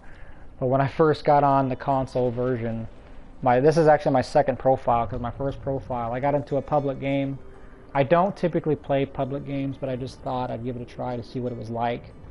And this guy drops an item on the ground. I pick it up. It's a rare item. And I just look at the damage. And I didn't pay attention to any other stats. I just looked at the damage, and I thought, well, that can't be real. I got over 100,000 damage. So I ended up going back into the Rift, and within 5 seconds, I was Paragon level 7,000. And eventually, I hit 10,000, and it was fun for about 5 seconds. Because I stopped leveling, and it's like, well... And then I find out that a lot of players on the console version actually have those hacked items. And that, to me, it kind of takes all the fun out of it. Because if you are storming through, you know, level 150 on Greater Rift, you know, where's the fun? It takes the fun out of it. I do like a good challenge, and that's why I'm going through. That's why I play legitly. I don't go out there trying to find these hacked items and do all that. A lot of my gear is just straight either gear that I've found or gear that have been given to me by the people who have watched my previous broadcasts. So thank you to them for providing some of this gear. So some of the cubes, if you do play the console, you know, just play by yourself, or you know, try to I play with friends or by myself. I stay away from public games ever since I discovered that everyone has these hacked items. So if you ever find me playing, it's either going to be in a game by myself or a private game with a bunch of friends. I stay away from public games. It just takes all the fun out of it. So definitely try to encourage people, if you play legitly, if you don't want any of that hack nonsense, just stay out of public games, because I believe that those people take the fun out of it. But anywho, yeah, definitely play the game on console. It's a lot of fun. I like the ability to trade items back and forth, and being able to send, you know, the more people you have on your friends list, if you think about it, the more people you have on your friends list, you can go and work an 8-hour shift at work, and if they play, they can find items for you, so that when you come home and you do log on, I came home one day and I found about 6 or 7 items in my mailbox, just gifts from other people who have played that sent them to me. I like that aspect of it, because you can also obtain items whenever you're not playing. And also, you can, the more people you have on your friends list, the more items you can find for people who may not have the chance to play all that often. So I do like that. I know I've got about 4 or 5 people on my friends list, and they love it, because I sit here and I play as often as I can. You know, they go off and do their thing, and they come home, and whenever they get on, they find 5 or 6 items in their mailbox, and they look at me and they go, "What have you been doing all day?" Playing Diablo 3. So I like playing the console version a little bit better than the PC. You're not going to find the hack players on the PC, but at the same time, you're not going to have that ability to trade items. You're not going to have that. And to me, I played Diablo 2 for so many years. I think it's imperative to have to play, you know, and have to trade items. It's a big part of what Diablo is.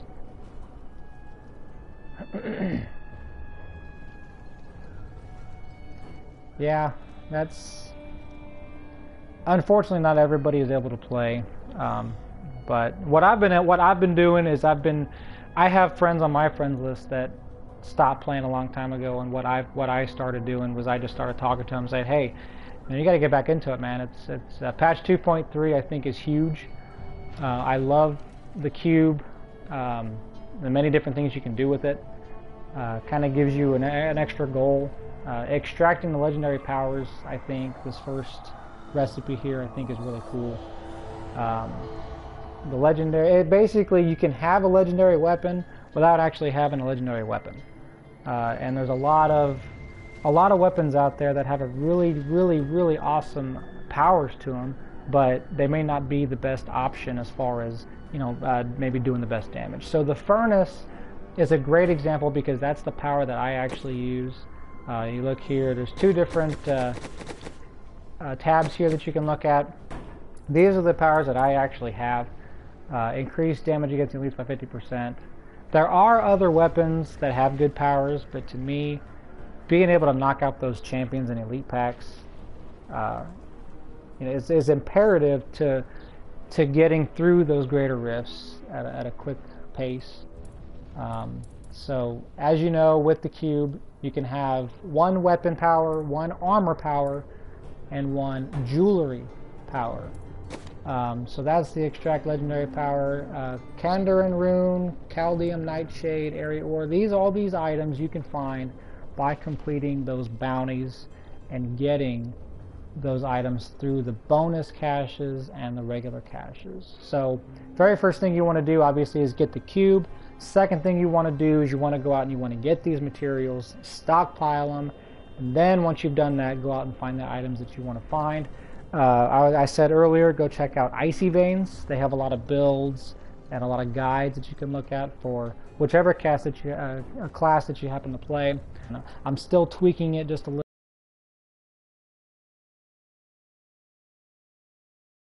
little bit. It's not finished by any means. Other things that you can do, you can reforge your legendaries.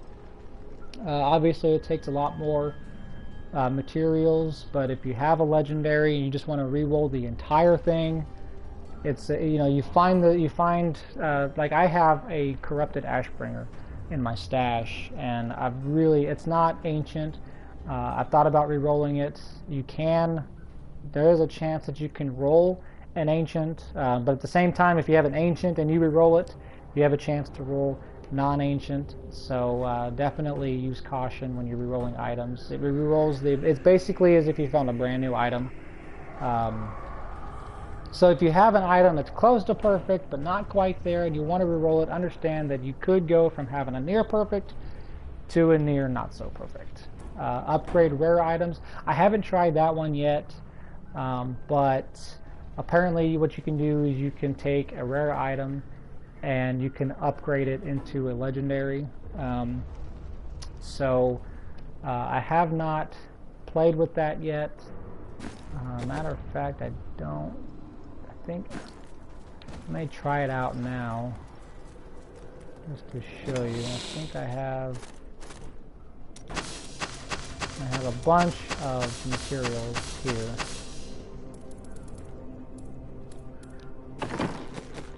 I'm gonna try it out. I have this. Can't be dropped. Fine.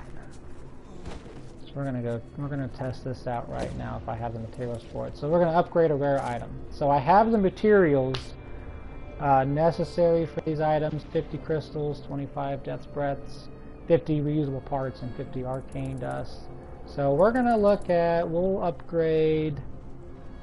Let me see. This is a rare polearm, a spear.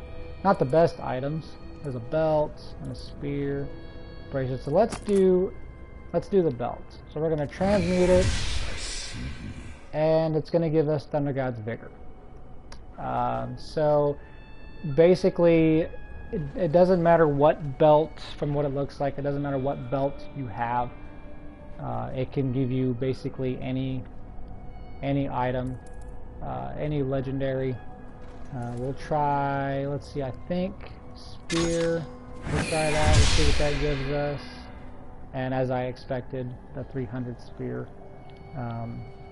So that's how you upgrade the rare items to the legendary. I don't know how much I'm going to use that, just because now if I came across some swords, I might do that too.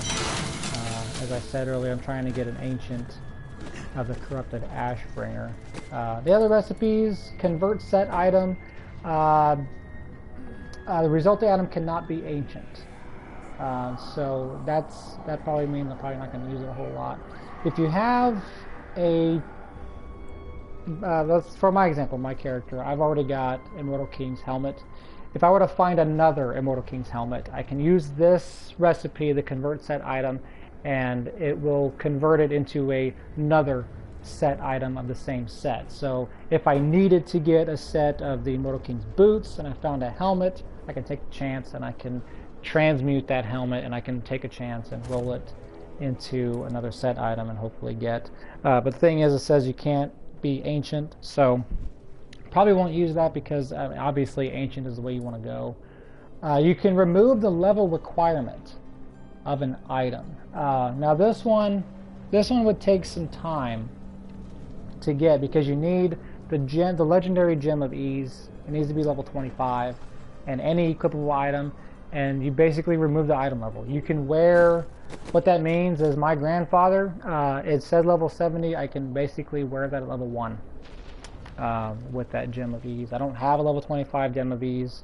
If you want to take the time to do that, I don't really know how worth it it's going to be, being that characters can level pretty fast. It would be pretty cool though to have a level 1 sword that you can wear as good as the grandfather. And finally, this one I think people will use a lot as well, is to convert any gems. Any nine of any gem. Doesn't matter what it is. You have these essences, which I'll kind of give you an example. So right now, really not trying to stockpile any gem, but we'll use, let's see, we'll just take 9 of any random gem, and we'll show you what it does.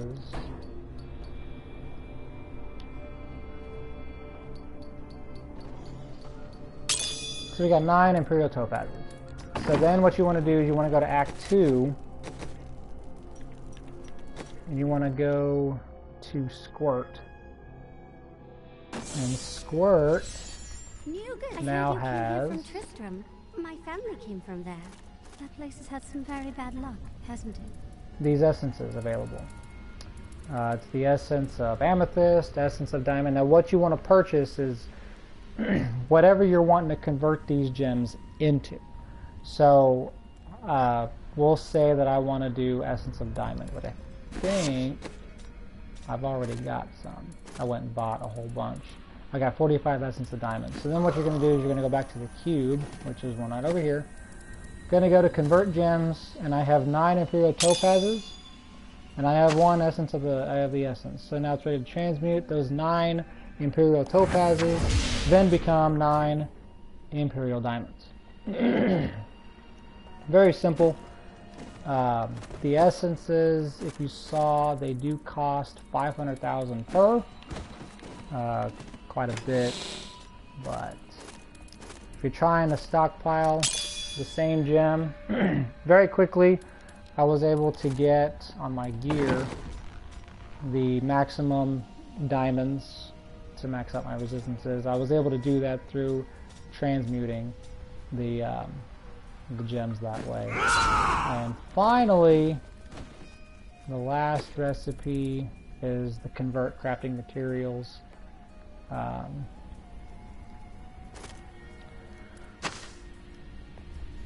Which I haven't really used that a whole lot.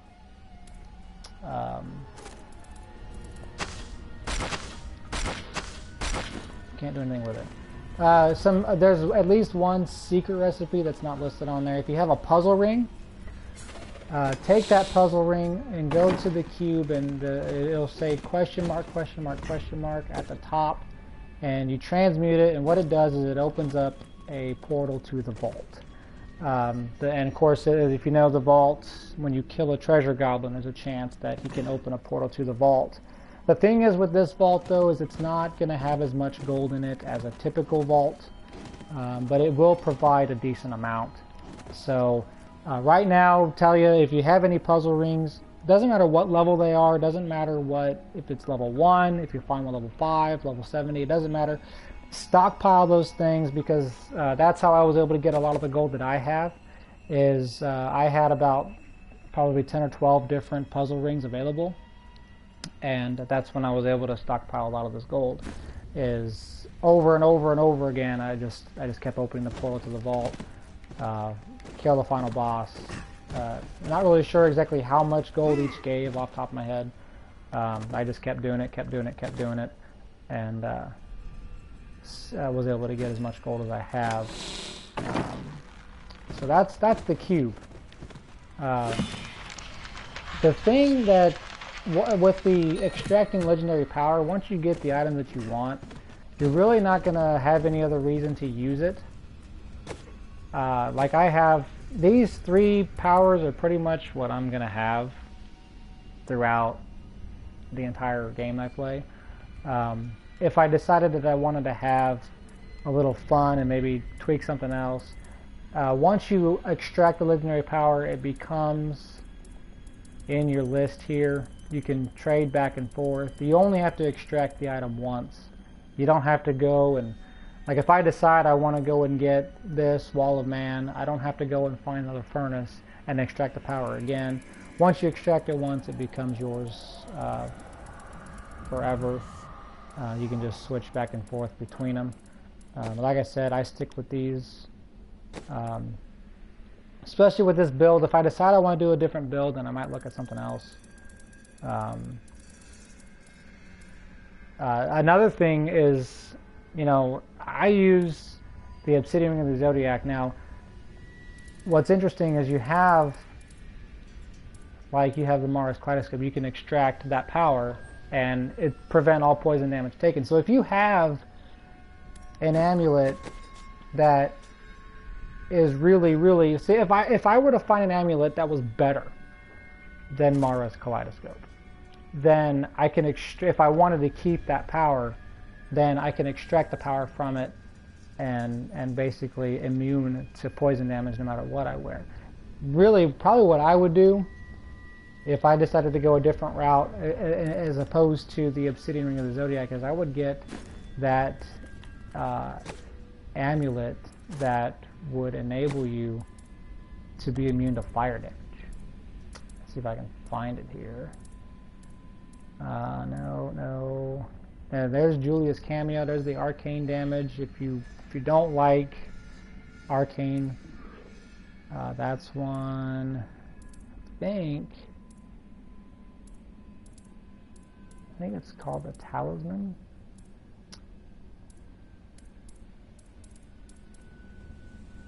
That's cold. Okay, the Talisman of Aranok is cold damage. So then the Star of Azkaran, that's the fire damage. If I had this, then I bet that dealing with all those fire elementals would probably be a lot easier. If you wore the Mars Kaleidoscope and you had the Star of Azkaran, then basically you're immune to 2 different elements, which that's something that I might experiment with as well, because as you saw, if you've been paying attention to the broadcast, is going through those greater rifts. I had a lot of trouble with Moltens and Desecrators, so if I can rid myself of those 2 elements, then these rifts will go a lot sooner. My fire resistance right now is only at 959. It's high, but it's also it's really low. I only prevent 73.25% damage, as opposed to my arcane, which is 1488. So the arcane orbs really don't affect me a whole lot, but it's definitely the lightning and the fire resistance that gets to me. So I might experiment it with a little bit. If I can locate that necklace, then I might extract the power just to have it, and I might see if there's a big difference. I could tweak it. So I take back.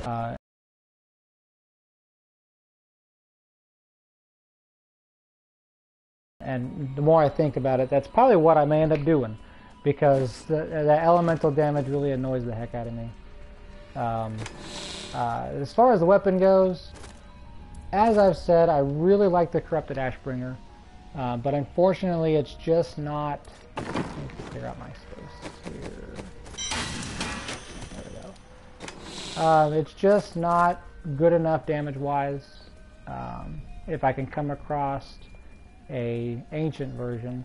Chance on kill to raise a skeleton to fight for you. Upon accumulating 5 skeletons, they each explode. And the sword transforms into Ashbringer. If you played World of Warcraft, I love Ashbringer. I love the sword. Love the look of it. Wish I had one for myself. I'd hang up in my living room, but I don't. So definitely would like to have a corrupted Ashbringer as well, because the grandfather really doesn't have any special powers to it. So if I can come across a good enough Ashbringer, then that's what I will wear. But as you see, my grandfather has a lot more damage to it, so I don't want to sacrifice that damage. But the corrupted Ashbringer, I'm glad that they added it to it, because it kind of brings World of Warcraft and Diablo 3 together. I played World of Warcraft for a lot of years, and I'm a huge fan of Diablo 3. So definitely looking forward to getting my hands on an ancient corrupted Ashbringer. Oops. My Demon Hunter, once I get my Demon Hunter up to level 70, these are the weapons that I was able to find for my Demon Hunter, as a couple of decent, really nice one-hand crossbows, both ancient, both have really good damage to them. So I've been working on my Demon Hunter as of late. I want to say that I'm probably level 20-ish or so. I haven't spent a lot of time on it, but definitely fun there. So why don't we go and attack another, let's do another regular rift. Gonna keep this ball rolling a little bit. So again, I really like playing the Barbarian class. It's a lot of fun. Never stop moving. Maximize your damage, keep those stacks up.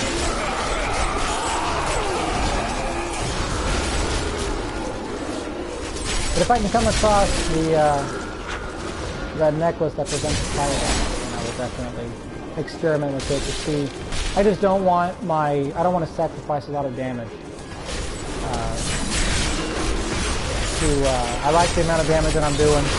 Just over 4 million damage with all my stacks and all my buffs and everything. So definitely do decent damage, but as I said, I do have problems with the elemental.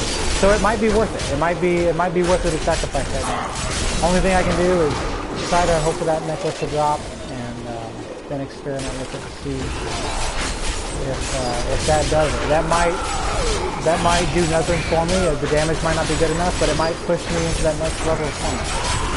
Right now, I haven't tried Torment 8, but if I make a couple tweaks to my build and my gear, then maybe we can push on to that next level of difficulty. We'll have to wait and see. But as for right now, I'm having a lot of fun with it. Definitely, there's that fire going to begin. Might be a good idea to get that necklace. Definitely see.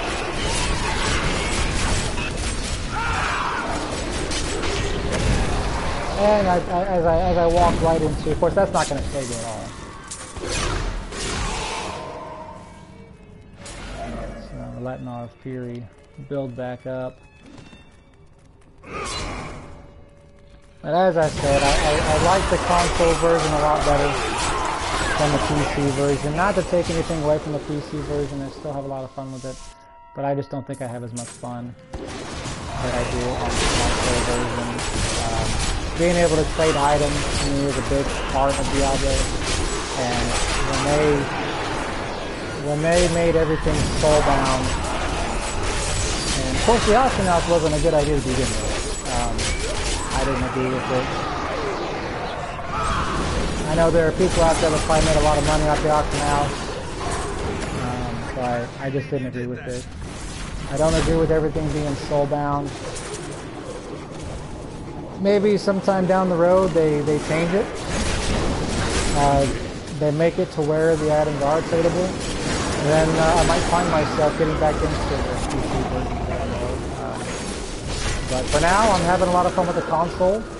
And if you're still tuning in, then hopefully you're having some fun watching and picking up a couple ideas, and you know, maybe play along. Pick up the controller and load up your version of Diablo 3. And if you don't have it, then I strongly suggest you go pick it up. It's a very good game. It's a lot of fun. It's more fun the more people you have playing with you, but me, I stay away from public games just because of what I talked about before.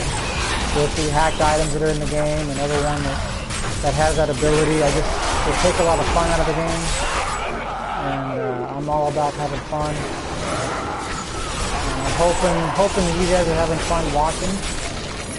As I said before, I will try to stream. I'm probably going to die. Oh, no, I didn't die. Probably going to stream as much as I can, but for sure, again, those times, probably Monday, Wednesday, and Friday. I'm looking at starting at 9 o'clock over on the East Coast. That'll be 8 o'clock Central Time, 6 o'clock on the West Coast. And I'll be going for a couple hours at a time to start with. Going to be live streaming. If we happen to play GTA, I'll live stream GTA. Love playing Grand Theft Auto. A lot of fun. If I'm playing, if it's just me, I'll probably be doing a lot of Diablo 3. And when I continue my connected franchise on Madden, I'll be streaming it as well. So that's when I'll be streaming. But like I said, I'll stream as often as I can. Definitely if I got some time, I'll fire it up and I'll play. I really do enjoy doing this. I hope you guys are enjoying it as much as I am. You know, we'll continue to do this no matter what. Having lots of fun. And if there's other games that you guys want to see me play, you know, feel free to let me know. You know, if there's a game out there that I'm not playing that you think I should play, let me know. I'm definitely open to playing whichever game is out there. I don't have a lot of games for the PS4, but I think a part of that is because I have so much fun playing the games that I do play. So I'm not opposed to playing any game. I just have the most fun playing these games. If there's a game out there you think I'd have a lot of fun playing, feel free to let me know. I'm definitely looking at firing it up and playing it as well. If you have any questions about patch 2.3 that I haven't gone over, you know, feel free to let me know. I'll answer those questions as best I can.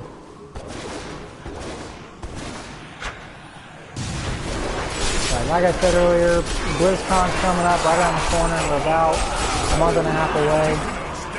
I will be doing a live stream during BlizzCon. And I'd like for you guys to tune in then as well. And tune in whenever I stream. Follow me on Twitch. And you can see whenever I get on. And follow my broadcast.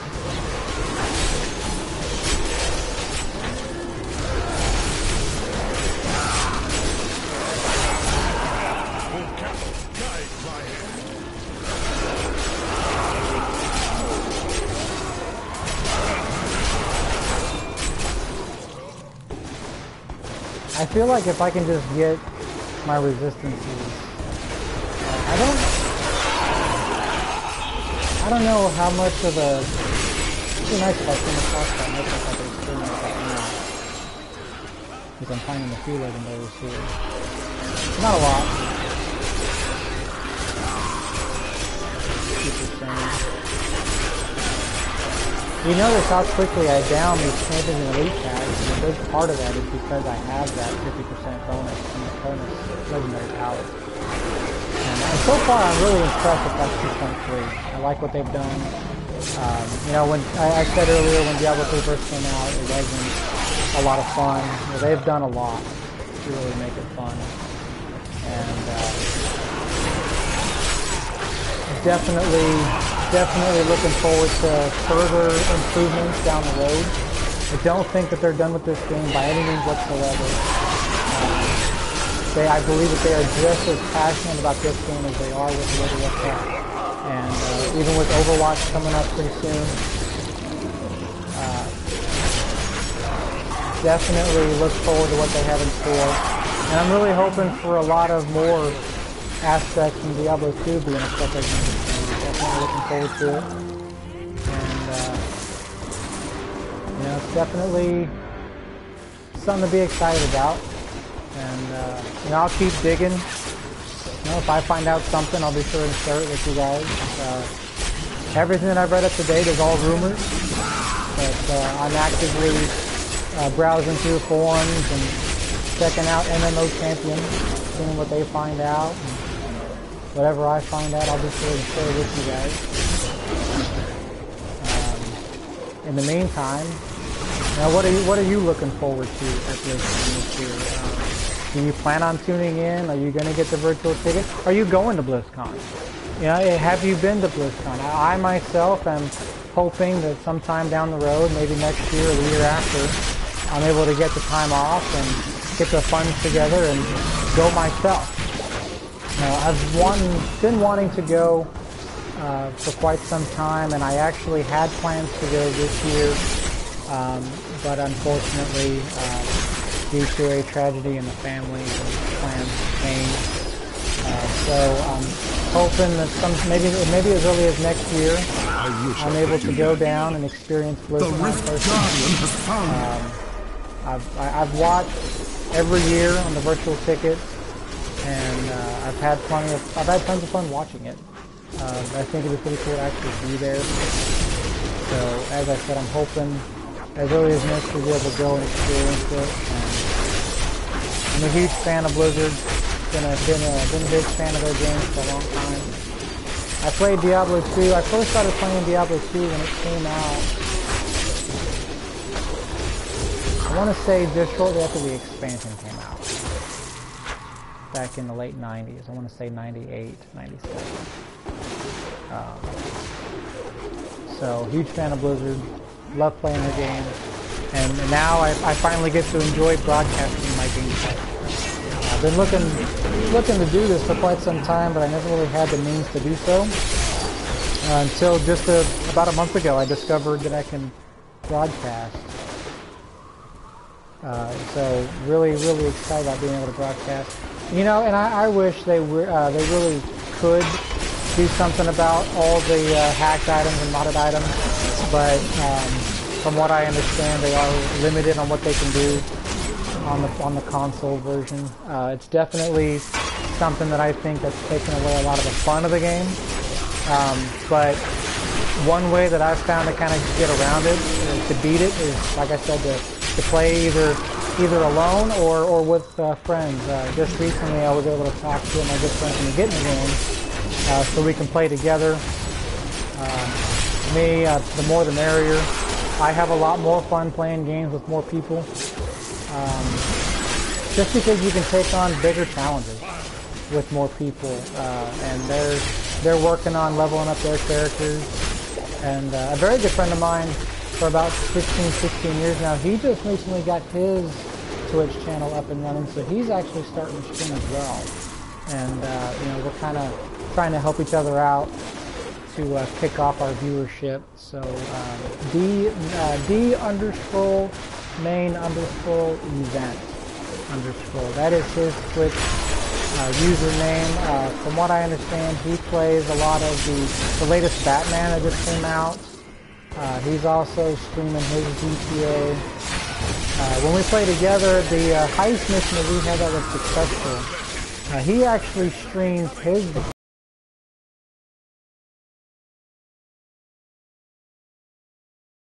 You can view it. I've got my version of the successful completion, and he's got the version, and we're hoping to where both of us can simultaneously, we can play together, we can stream together. And I think it's really cool to be able to watch a heist mission and not only just get one person's perspective of it, to be able to get other people's perspective of it. So, but yeah, I totally agree with you. I really do wish that they would do something about the modded stuff. It takes a lot of fun out of the game. My way of getting around it is, like I said, just playing by myself or playing with close friends. People that I know don't hack and don't have modded items. So that's one way of getting around it. But yeah, hopefully sometime down the road they're able to do something about it. But from what I understand, there's not a lot they can do right now. Having all the modded items, and this takes away a lot of the fun. Me, I'm a guy who likes to have fun playing the game. I don't play games to be the best at it. I don't play games to own the world. I play games to have fun, to meet new people, to interact with new people. As everybody knows, video games is one of the biggest things out there right now. And another thing I want to talk about a little bit is a little bit off topic from Diablo, but if you're a fan of Pokemon, and I've been a fan of Pokemon my entire life. I'm not afraid to admit it. I'm not one of those guys that's going to try and hide it. They just recently announced an app for the Google Play Store and the iPhone, Pokemon Go. And if you're not a fan of Pokemon, that's understandable. You know, a lot of people tend to outgrow it. But me, I've been playing Pokemon games my entire, well, I can't say my entire life because they didn't come out till late 90s. But ever since they've been released, I've been playing them.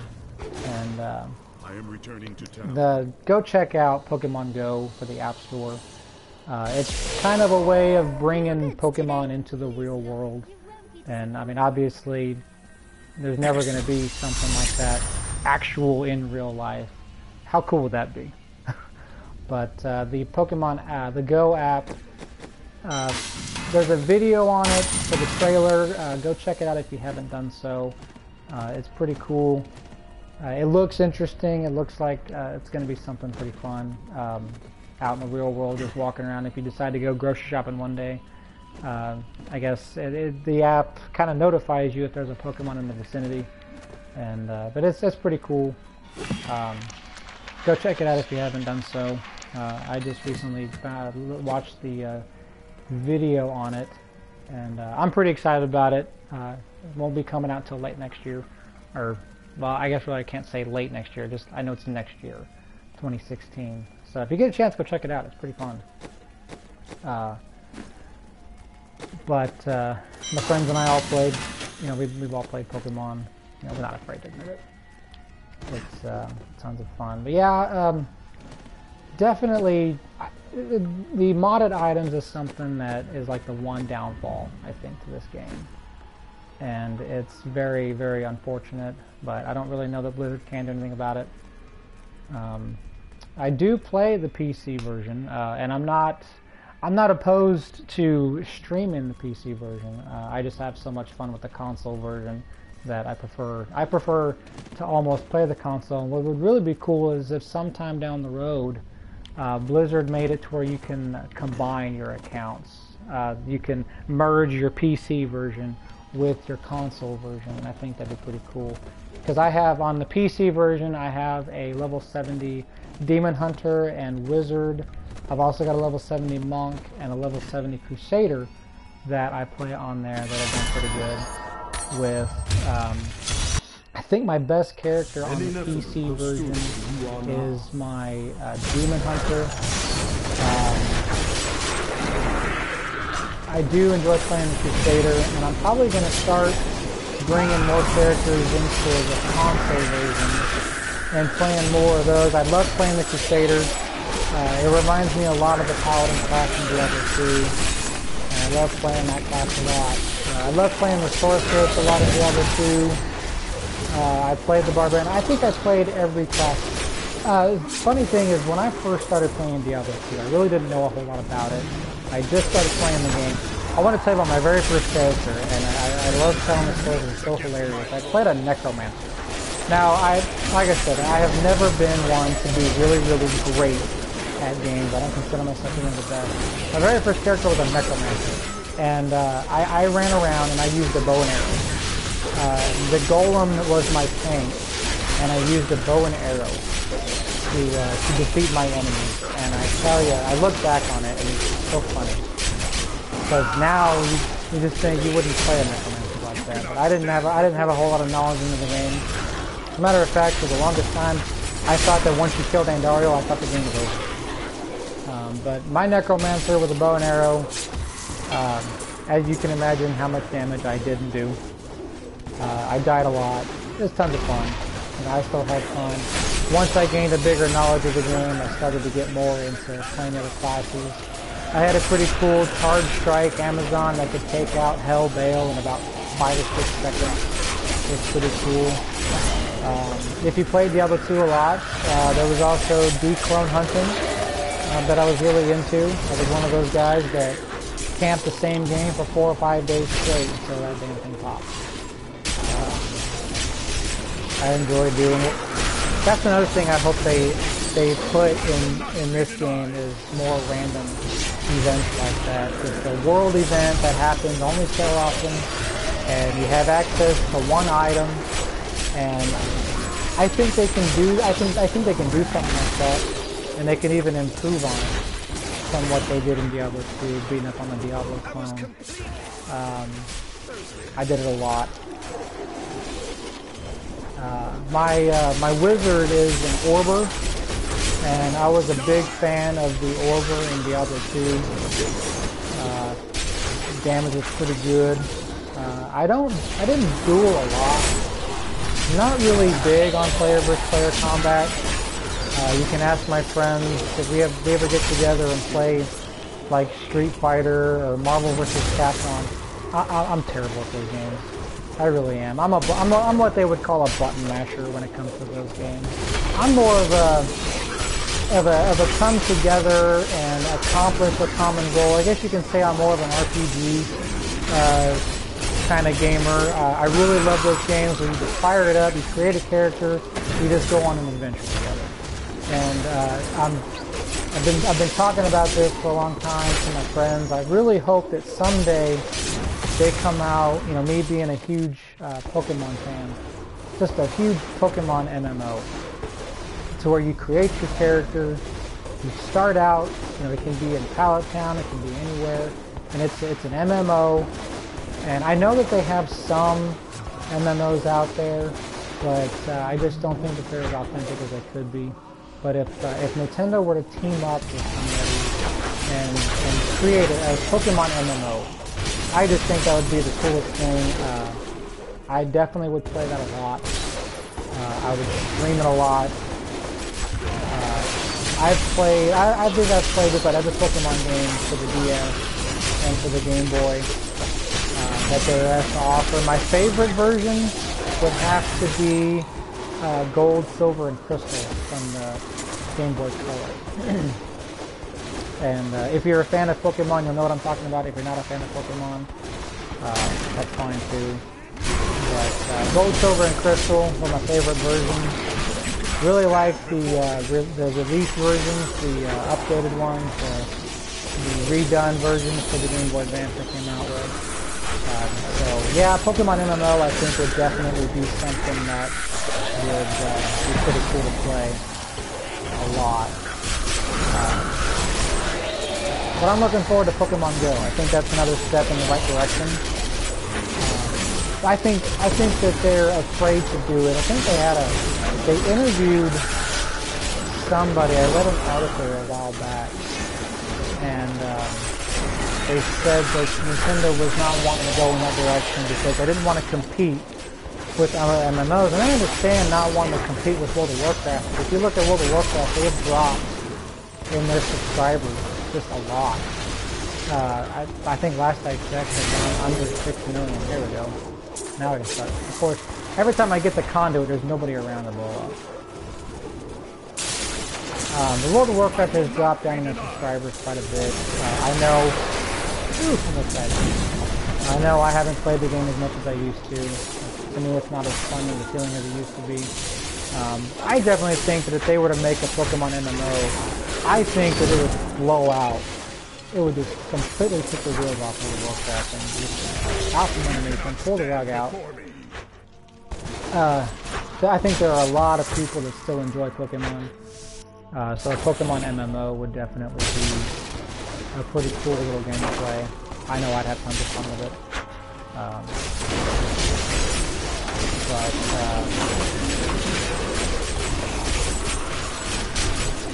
Definitely something I'd enjoy. But for now I'll be playing Diablo3. I wonder if I can stream from my phone. Because I plan on getting, I know I plan on getting the app when it comes out sometime next year. So it'd be pretty cool to stream something like that. Probably gonna die here a few times because I love arcane orbs. The arcane, just love them. So 2%. I must How wait long I longer. survive for. Health globe, health globe, health globe. Back to hell, dog.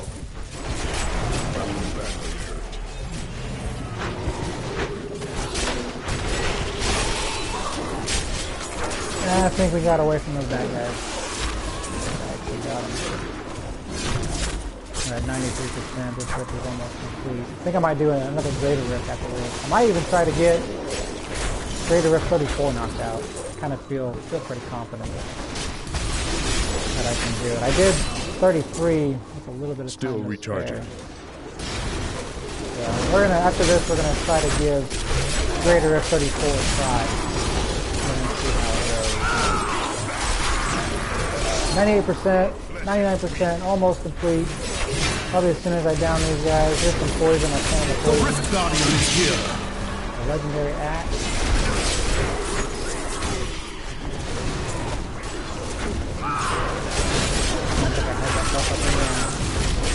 But all the bonus damage that I do, see how quickly I die.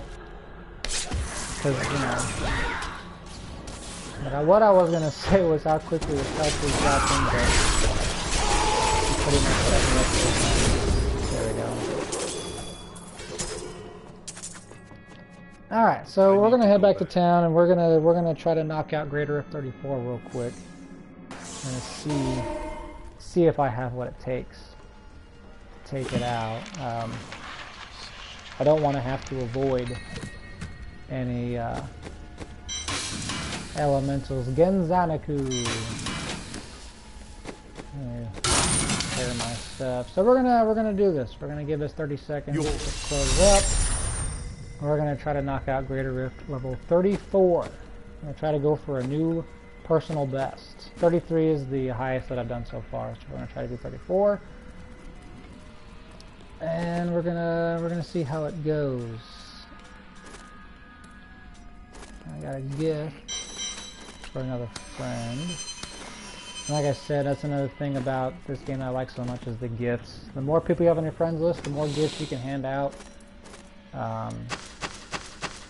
And of course, the more they can give to you. What I really hope is that they put seasons in the console, which I'm surprised that they haven't done it yet.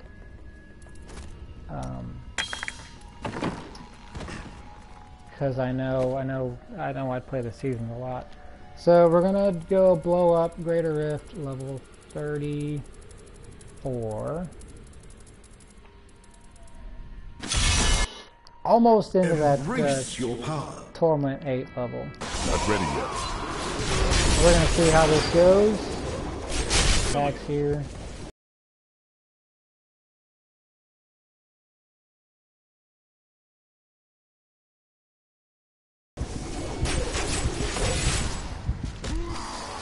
And this is going to be a little tough, so bear with me here.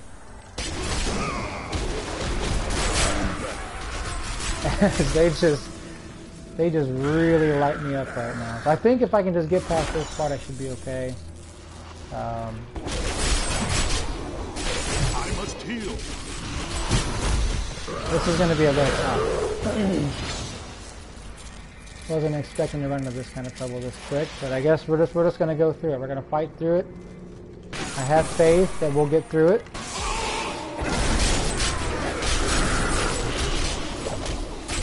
So we're just going to fight our way through.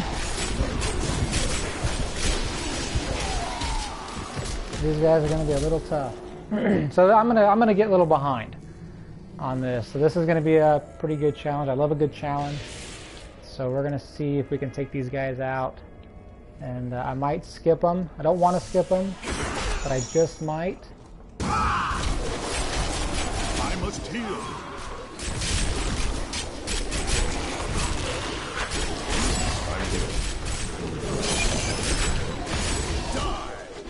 Here's some poison I can stand and help keep myself healed. Need more time. Now, having a little issue keeping my fury up. It's like I said, it very rarely ever happens, but it can happen. So now we're starting to build some of those stacks, and now we're going to try to pick those guys out. And then we got some ground to make up. Now we're doing pretty good. 8% complete. Got some ground to make up. So we're just going to tear through these guys. There's a shield. This will help. That'll give me a little more freedom to just swirl in and do some damage. 11%. Starting to catch up. Like I said, the only thing that gives me problems is those elementals. So if I don't lose a whole lot of damage, then I might see about getting a hold of that Nexus to eliminate that fire damage.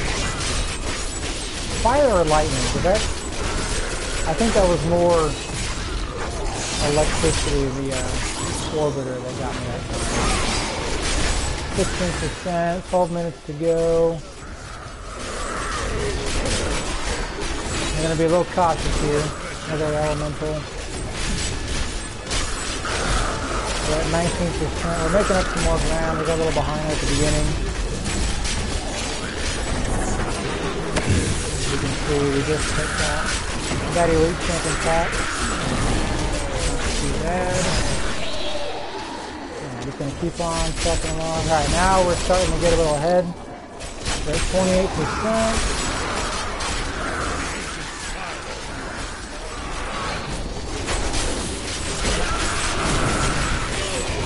Arcane damage really doesn't hurt us a whole lot, and obviously the poison damage keeps me alive.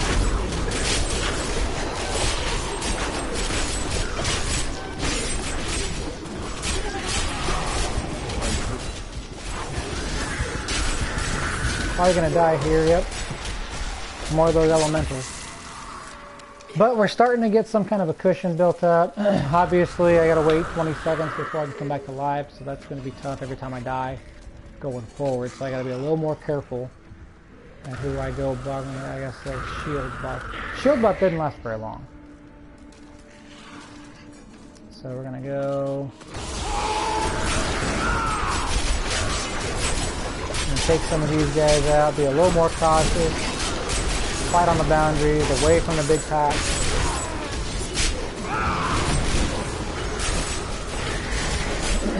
But what they call the Ancients, you see why it's such a benefit for having them so long, is they're able to take a brunt of the, this isn't going to be good, a brunt of the mobs, kind of get some of these guys off me. And you see all my cooldowns are off cooldown again. So, we're at 38%, got 10 minutes to go. But you can see these guys are pretty hurt bad. We'll be able to take these guys out pretty quick. So gotta be a little more careful going forward.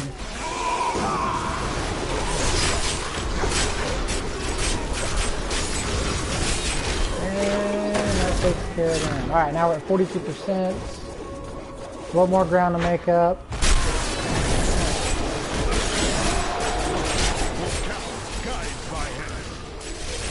I might even try to avoid a few champion attacks, take out one of these little guys, just to get a little more of an advantage.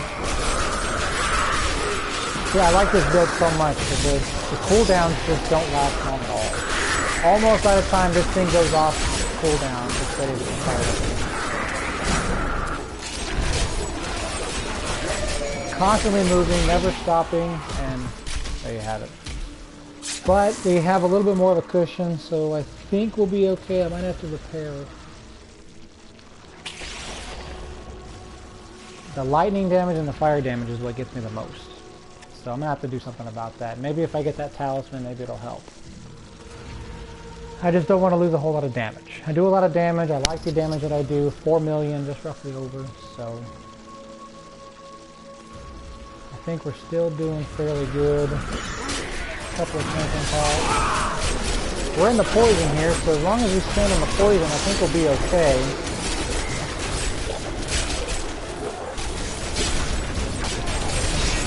That should help immensely.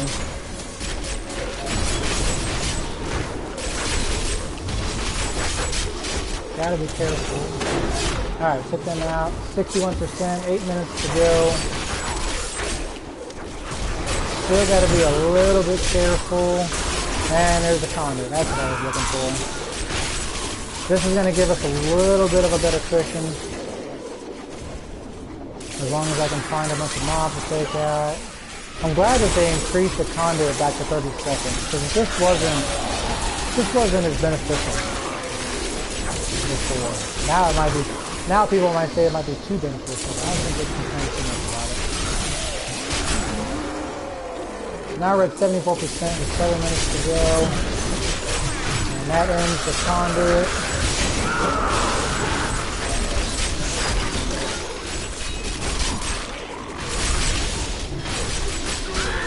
78%. Okay, so objective now is no death. None at all. Don't want any death.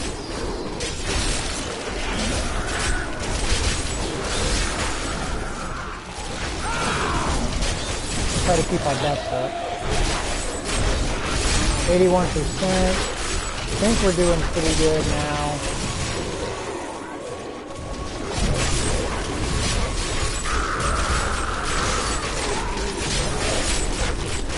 Not too bad considering the few bumps in the road I encountered earlier.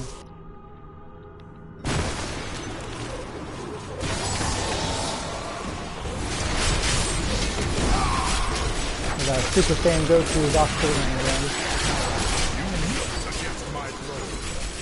See, now it's really crunch time because my armor's getting pretty low. It takes a few seconds for me to get repaired. I don't want to have to go back to town and repair before this thing's over. I might have to. We got 6 minutes to go. We're at 89%.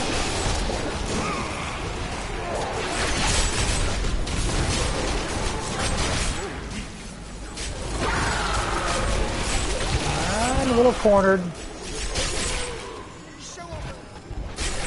I think it's probably best to skip those mobs for now. 92%.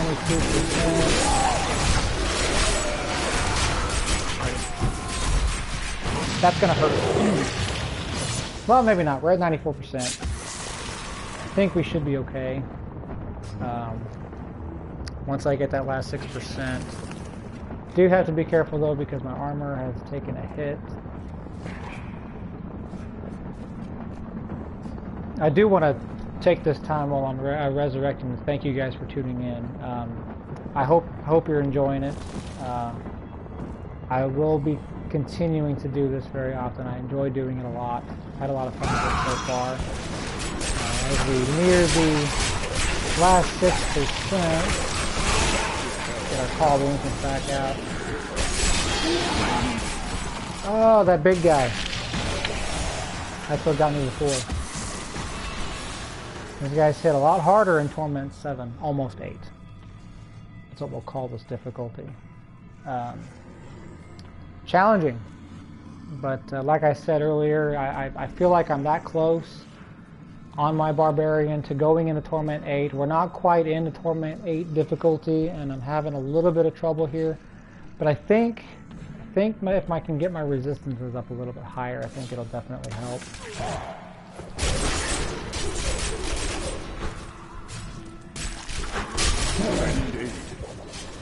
It's going to be a little bit of a problem here.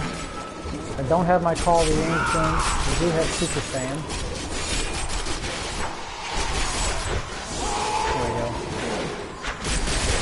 Alright, we're at 98%. Almost there. 99. And here we go. Just in time to get a channel on fire.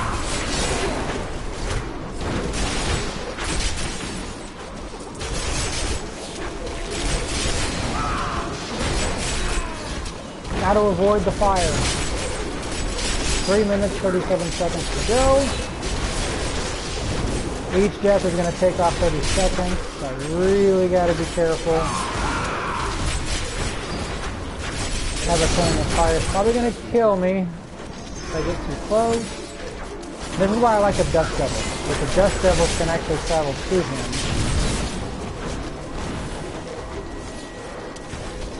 almost dead. We got 3 minutes, just over 3 minutes. Call the ancients are doing the damage while I'm steering clear of the damage.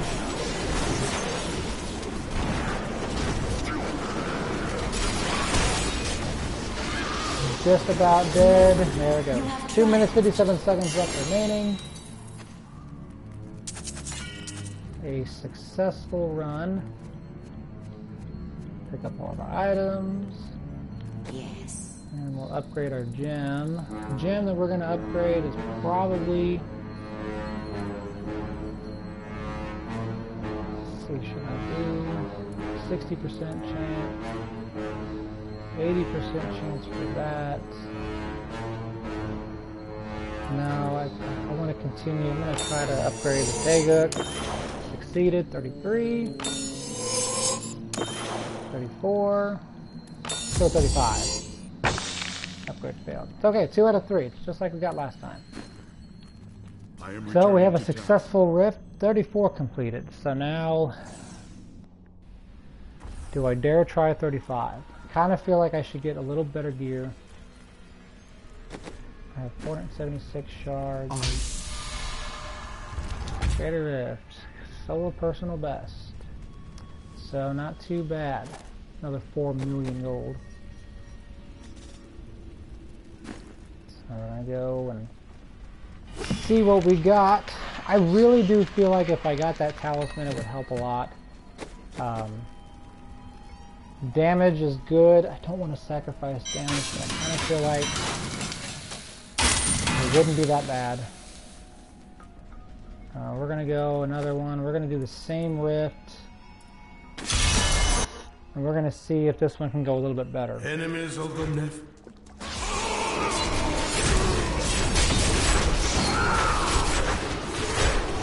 We're going to see how this one goes. 2 minutes and 57 seconds is what we finished on the other one. We're going to see if we can do better.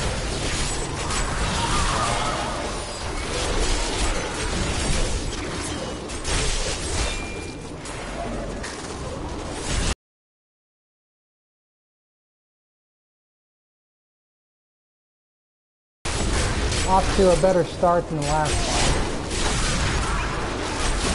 Of course I say that now.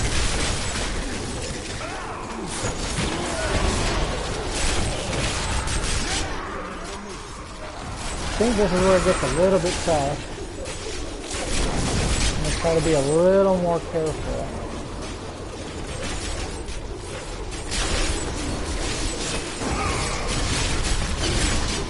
The Super Saiyan Goku. And that's what I was afraid of. But he's only got he's finished. 10%. Much better start than last time.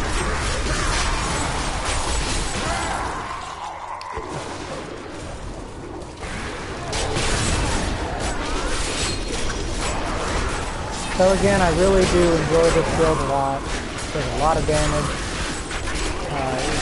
In order to keep up that damage though, you really have to make sure you're always even rolling, always moving. Otherwise your stacks drop off. You lose that armor buff too. Armor buff kind of helps. I kind of wish it was a resistance buff, but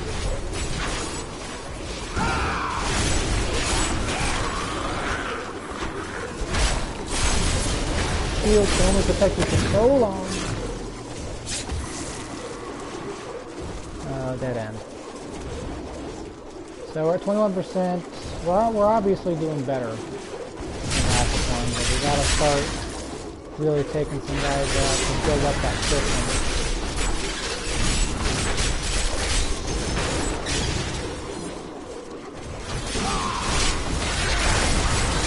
Again, I don't think the damage is an issue. I just think it's more resistance.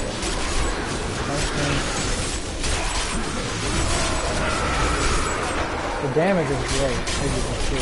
These guys get on quick. 27%. Got a little bit of a cushion going. That will definitely help.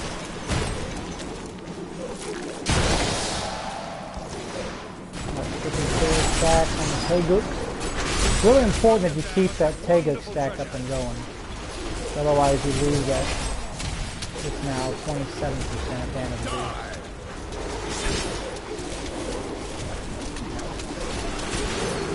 You see why it's important to have that Call to Ancient stuff as often as I have it up. Or like my mini snakes.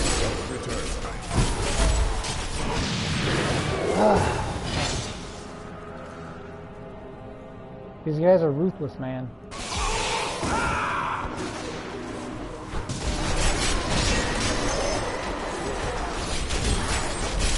So you see how big of a help they can be?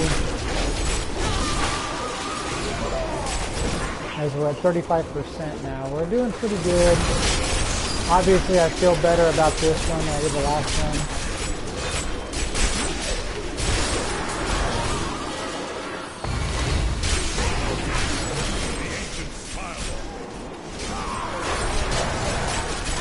Now we got maximum damage output. 41% now. Doing a lot better.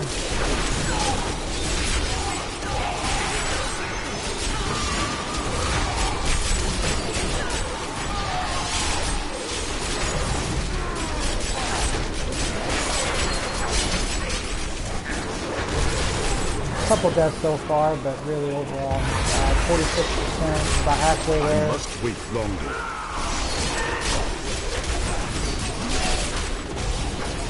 Fight on the boundaries, kind of stay away from the brunt, or the middle. You don't want to get cornered. Poison is helping me, that's not helping me. Stand in the poison and get healed. And again, those Call the Ancients. Such a good skill to have. They do a lot of damage. They die a lot slower than I do. As we approach 60% here. I wish I could do that. What I just did there, don't do that.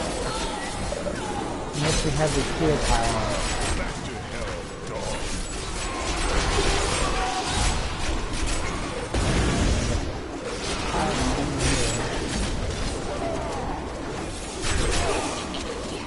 Teleporter, knockback, fire chains, and molten.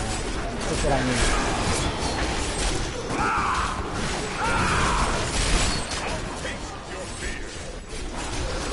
Maximizing damage. Standing clear of the molten this time instead of walking into it. It's a good strategy. You know, I always learn that if you don't walk straight into disaster. There's a speed fire on. This just allows me to walk faster than dangerous. But again, I like it because you actually charge through them and you it's almost like an interrupt. A little bit. I feel a lot better with this run. We're at 72%. Still a little cautious though.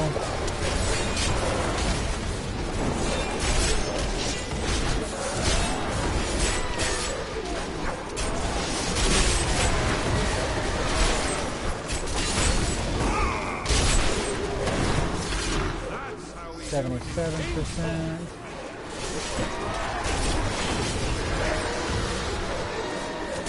Having a much better run this time. There's a channeling. Channeling. Tell me with the power. Ooh, that's bad. That's not good. Spear clear.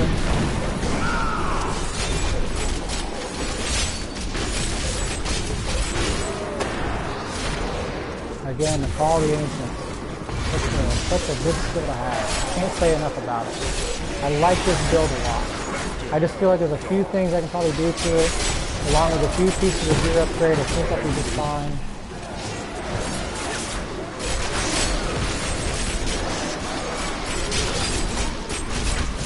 Yeah, 89%. We got a little over 7 minutes to go. Doing pretty good.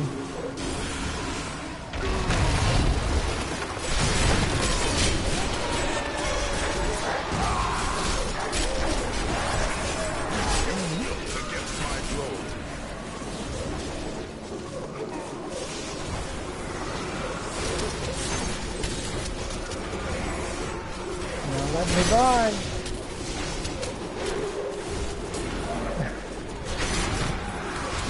That was all to call the ancients. That wasn't me. 97%. Kind of feel really good about this run. A lot better than last run. We get to fight Israel.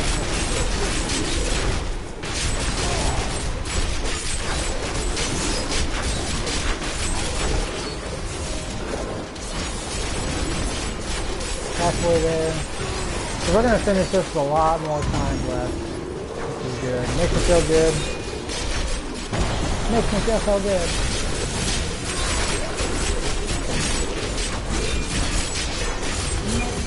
You have triumphed. You're not the boss of me. What did I get? I got a mace. And a sword. I think it's the Azure. Now we're going to try to upgrade another gem. We're going to see if we can push this to 35.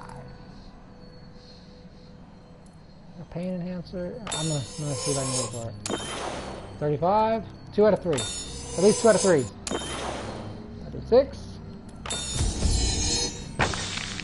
It's okay, we got rank 36. 2 out of 3 again.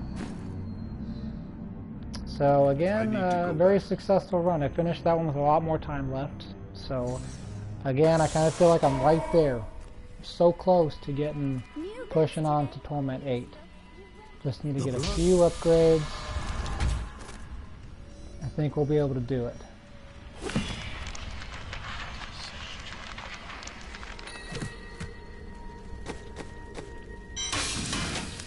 It's the first Echoing Fury that I had.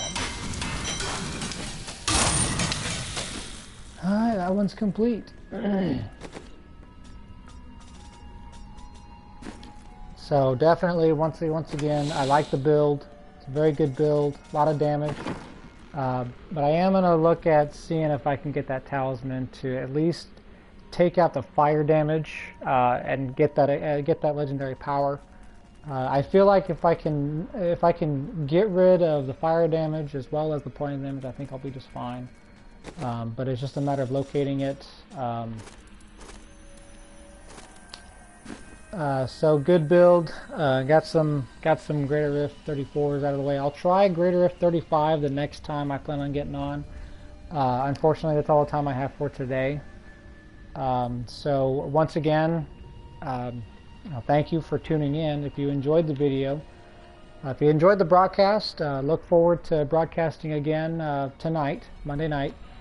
I will be back on at about, I scheduled myself for 9 o'clock Eastern, 8 o'clock Central. I'll be back on here streaming live. I don't know what it's going to be just yet. Don't know if it's going to be Madden or if it's going to be Diablo3 or if it's going to be GTA Online. I'll figure that out before I do the broadcast, obviously. So if you enjoyed the video, great. Follow me on Twitch. Check out other past broadcasts that I've done. This is the first one that I've done with an actual camera. Just got my camera in the mail yesterday. So if you enjoyed it, look forward to other broadcasts in the future. But either way, I'm Shui. It was good broadcasting, and I can't wait to do this again. So thank you so much for tuning in. And like I said, feel free to follow me on Twitch. Go check out my previous broadcast. So thank you guys for tuning in, and I look forward to seeing you guys again tonight.